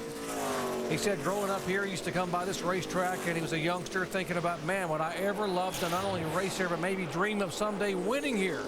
His mom told us a year ago they used to come out and hand out business cards with his picture on it and said, if you're looking for a driver, you're looking for me. Give me a shot. Mike Wallace, speaking of local drivers, St. Louis native Mike Wallace taking a position away from the 33 car. That is an 11th spot. Yeah, it's a pretty good run for Mike. I know it wasn't what he was looking for. He thought that he was going to have a car to contend, but he's still trying to fight his way up into the top 10. I was just wondering, do you think they told Carl Edwards in that last restart that if he didn't win the race, that he was going to have to bike back home? That sort of lit a fire under him here. This 33 car's having a pretty good run, too. You got more on him, Shannon? Yeah, Andy, earlier you were talking about some of the younger drivers. Well, Cale Gale is one of those drivers. He won an ARCA race at this track back in 2006, helped them catch the eye of Delana and Kevin Harvick to get him this ride at KHI. This car's great right now for Cale Gale. It was a little tight earlier in the race, but they've really got it hooked up, and he's working with a brand new crew chief here tonight, and that's Jason Meeks. And of course, it's only his 3rd race as well, so 2 young guys currently running top 11 here at Gateway tonight. Cale Gale, the 3 times this year he's been the highest finishing rookie driver. His best finish on the year, 8th at Nashville. He had a 12th at Milwaukee, driving for Kevin and Delana Harvick. 6th position battle, David Stremme trying to move in on James Busher and hits the inside move coming off the corner. Stremme's car hadn't been great all night, but it's been solid. He's been just staying right there in the top 10, hanging around the top 10. Now he's moving forward at the end of the race. That's what you want to have. You want to have a car that closes well. A lot of speculation, DJ, that David Stremme may be the heir apparent to the Open Roger Penske Cup ride. It'll be vacated by Ryan Newman at the end of the year. Of course, David Stremme testing the Penske cars. Yeah, I think everybody figures it's just kind of a natural progression for him to move in, since there is going to be an opening there. I talked with David a little while yesterday, and my son Jason spots for David, and they were sitting talking outside the hauler, and I'd just ask him, and he said that obviously he would love for that to happen, but he actually told me, he said, I have 3 really good situations that I'm looking at, and he said right now I don't know which one is going to come about first for me to lock something down, but he hopes that happens pretty quickly. Some of the news this week about other drivers going Cup racing. 59, Marcus Ambrose. The announcement made that Tad Geschechter's rate will join forces with Brad Daugherty to have a NASCAR Sprint Cup team, and Marcus will be driving. These guys, 59 and 22, Josh Wise, battling for 15th and 16th spot. It will be an interesting transition for Marcus Ambrose to get into a Cup car. I know he did extremely well in the Wood Brothers car out at Sonoma, but you know, it's a big step moving up, and it's tough. I mean, I understand they have the opportunity to do that, but he's going to find out a different side of racing. But you know, it may fit his style exactly what he's looking to do whenever he gets in there, and if they give him the right kind of equipment. What would be the biggest adjustment he would face for the new car, the new style car, Cup car on the ovals versus where he's been on the road course with the car? Well, if you talk to most of those guys, it's going to be that thing just doesn't drive all that good, and trying to get used to it, and then making suggestions as to what may happen as we see battle shaping up here. As it looked like David Streamy was going to pull away from the 32 car, but the 88 has come into this battle also. Yeah, 6th, 7th, and 8th. And Buscher's not giving up right here. He's underneath Streamy. Yeah, it looks like Streamy's lost a little bit of the handle of his car, and Brad Keselowski has actually come back. He's passed Clint Boyer. We were talking about him losing some points, but he's actually going to end up looking like he's going to gain some points, even though he got in that little tussle with David Rudiman earlier. Whoa, and these positions right in front of the 88 are valuable points positions, as we are now at race number 21 of 35. Keselowski getting by Streamy. Now we'll work on Buscher. You got to hand it to Buscher in this 32 car. They didn't take tires, or took 2 tires that last stop. And he's hung in there real well. He doesn't have a lot of experience. He's racing with some guys that have done real well this year. Maybe not having that experience didn't let him know that car wasn't supposed to drive good after he wrecked it qualifying. But they screwed did a fantastic job of putting that car back together. We see Brad Keselowski going to take that spot away, and that's actually 5 more points that he's gaining on Clint Boyer right there. Yeah, it's 171 points for the 88 back behind the 2. Back up front, the 60 car. Carl Edwards, 10 laps to go. Dave. Hey, Andy Petrie. Yes, sir. Why did Jack Roush make a crew chief swap at the 60 car? Well, he's just looking for some magic. It looks like they found a little bit of chemistry in this 60. Yep, and Drew Blickensurfer's first job was to study everything to find out what would work. And when he looked at the win in 06, followed by the underperformance in 07, he went back to all of the notes that they've had from here at Gateway, and he thought he found what he might be able to put together as a really good compromise between getting the 2006 winning notes and all the updates that they've worked on these cars since that time. I think it's working, and another good night for Blickensurfer and Edwards. Yeah, David, you know, it's actually worked well for both teams. You saw PK go over to the 17 car. They sat on the pole, had a car that probably could have given Carl a run for his money tonight. But, boy, they both have done a great job, and makes Jack Roush look like a genius. And, you know, communication is so important. But you know what Carl said? He said when they brought Drew over, he said it took him a week to figure out how to pronounce his last name, so I just called him Drew. Well, I can tell you, with the talent that Carl Edwards has, all they need to do is get him something pretty close to drive, because he's an awfully good race driver, and I know that the competitiveness he has inside of him is going to help a lot and makes him want to get that car back to the front. Now, I talked to Drew down in the garage area earlier, and he said, I asked him how the car was going to be. He said it was going to be pretty good. He wasn't sure it was going to be great. He says, but Carl will make up the rest of it tonight. He loves to win here, wants to win here bad. Joey Logano in the 20 car, making his 5th career start. Last time in this car at Milwaukee, he finished 2nd. And unless something major happens, he will probably finish 2nd here tonight. Yeah, you know, we came in here speculating that he might have a chance to win, and he did have a chance to win. You know, once again, this is a very good race car with a really good race team. But this young man is in his 5th race. We can't forget that. He's done just a terrific job. And even though he's in 2nd, the man behind him is one that's probably impressed all of us as much as anything. Jason Keller has got himself in 3rd spot, just showing how much he knows about driving at this racetrack. You got to give a call to not only Jason in the 11 car there, whose best finish of the year was 7th at Darlington, but Todd Gordon and this entire team. Todd Gordon won here back in 2003 with Scott Riggs, pulled off a huge upset, and Riggs led 1 lap. But it was the last lap, and that was the most important one of the race. Mike. You know, Doc, I had a recent conversation with Jason Keller, and he was a little bit upset. He felt like the media had been given too much credit to his new sponsor, Incredible Pizza. And I thought that was a little bit odd, because most drivers want to give their sponsor a big plug. He said, well, don't get me wrong. They've helped out a lot. But the real credit goes to this team. This team is made up of just 12 full-time guys, and he says it's their hard work and their determination that has gotten them back to this level. In particular, particular, their crew chief, Todd Gordon. You see him there pictured? Well, Todd Gordon, to give you an idea of how much work these guys do, well, he's not only the crew chief, but he's also the shock specialist and the engineer on the team. Sort of a throwback, guys, of the old teams with very few people, and you had multiple jobs. They're not thinking about what they don't have. They're thinking about what they do have. They do have a sponsor. They do have a race team, and they're out there doing everything they can with what they have. You know, I think they go by that John Wooden motto that it's amazing how much can be accomplished if nobody cares who gets the credit, and that's exactly the way Jason Keller is right there. Yeah, he's not taking any of the credit, but he deserves a lot of it also as the driver of this race car and keeping all of that going. So it's the type of team that you like to see having some success. We're seeing Clint Boyer right here, our points leader, get back a few points there by passing David Scrimmy. We saw Scrimmy go up there and work himself up to the 6th spot, but now he's fallen back, and this has allowed Clint Boyer to get a few more points back. 3 laps to go here at Gateway International Raceway. And Carl Edwards from Columbia, Missouri. He won here in 2006. He had gone since June of last year all the way up until last month without a win. 37 races, and finally, after a change in the crew chief and a little chemistry adjustment, Carl went to victory lane at Milwaukee. He won 4 times. By this time a year ago, he has won once this year, and you heard him a little bit ago say, we got to win more races if we're going to have a chance to climb back in this points championship. Couple of teammates here, Landon Castle and Brad Keselowski in the 5 and 88. They are 5th and 6th.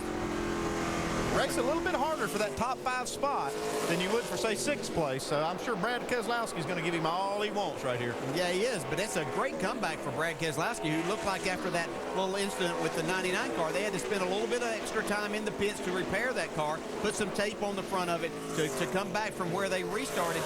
This is a really good night, and what could have been devastating for them points-wise turns out to be pretty good.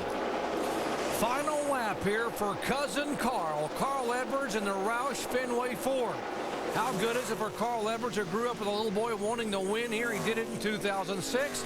And now coming out of turn 4, the kid from Columbia, Missouri wins at Gateway. Carl Edwards gets win number 2 in 2008.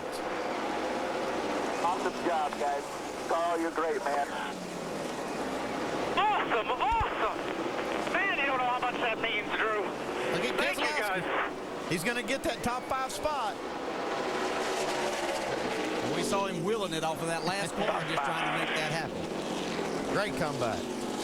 Coming down to finish out of turn 4. You see Keselowski, they probably had told him that the 2 car, Clint Boyer, had moved all the way up to 8th position, so he needed that valuable spot. Here's a happy man right here, Carl Edwards. Yeah, and these fans in the stands are happy for him, too. They're cheering right below us here, and they're excited to see him get a victory here. They want a backflip. They know what they want, and the crew on the wall, they know what they're about to get. Youngsters in the crowd holding up signs. We love you, Carl. Local boy does good, as one sign said. Here he comes.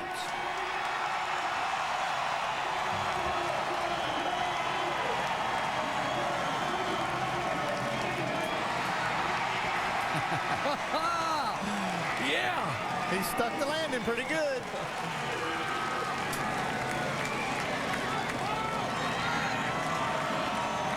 Let's go down to Dave.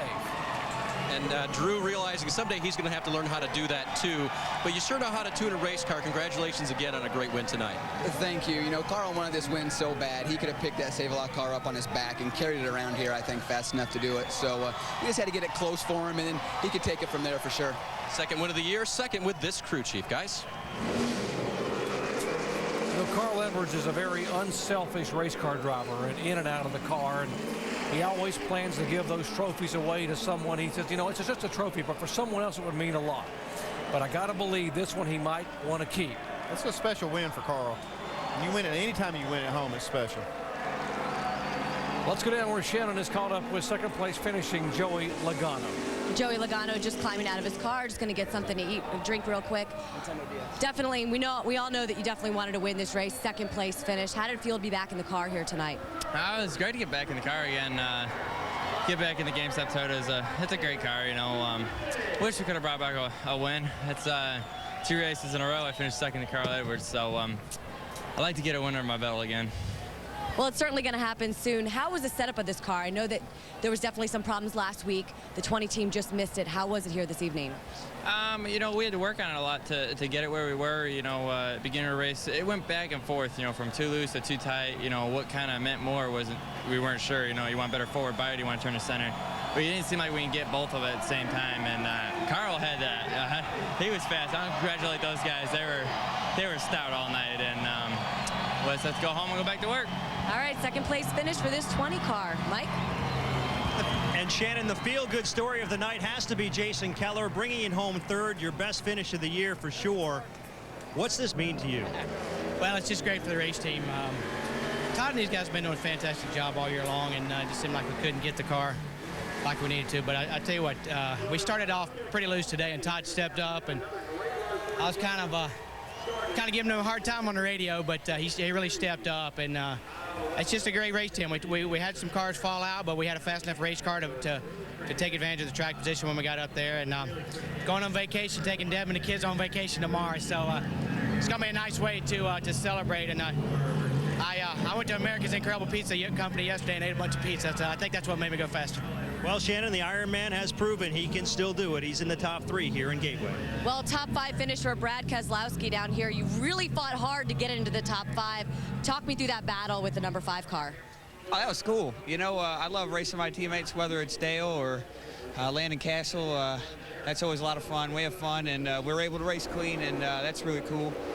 Just enjoy racing with them, and what a great day.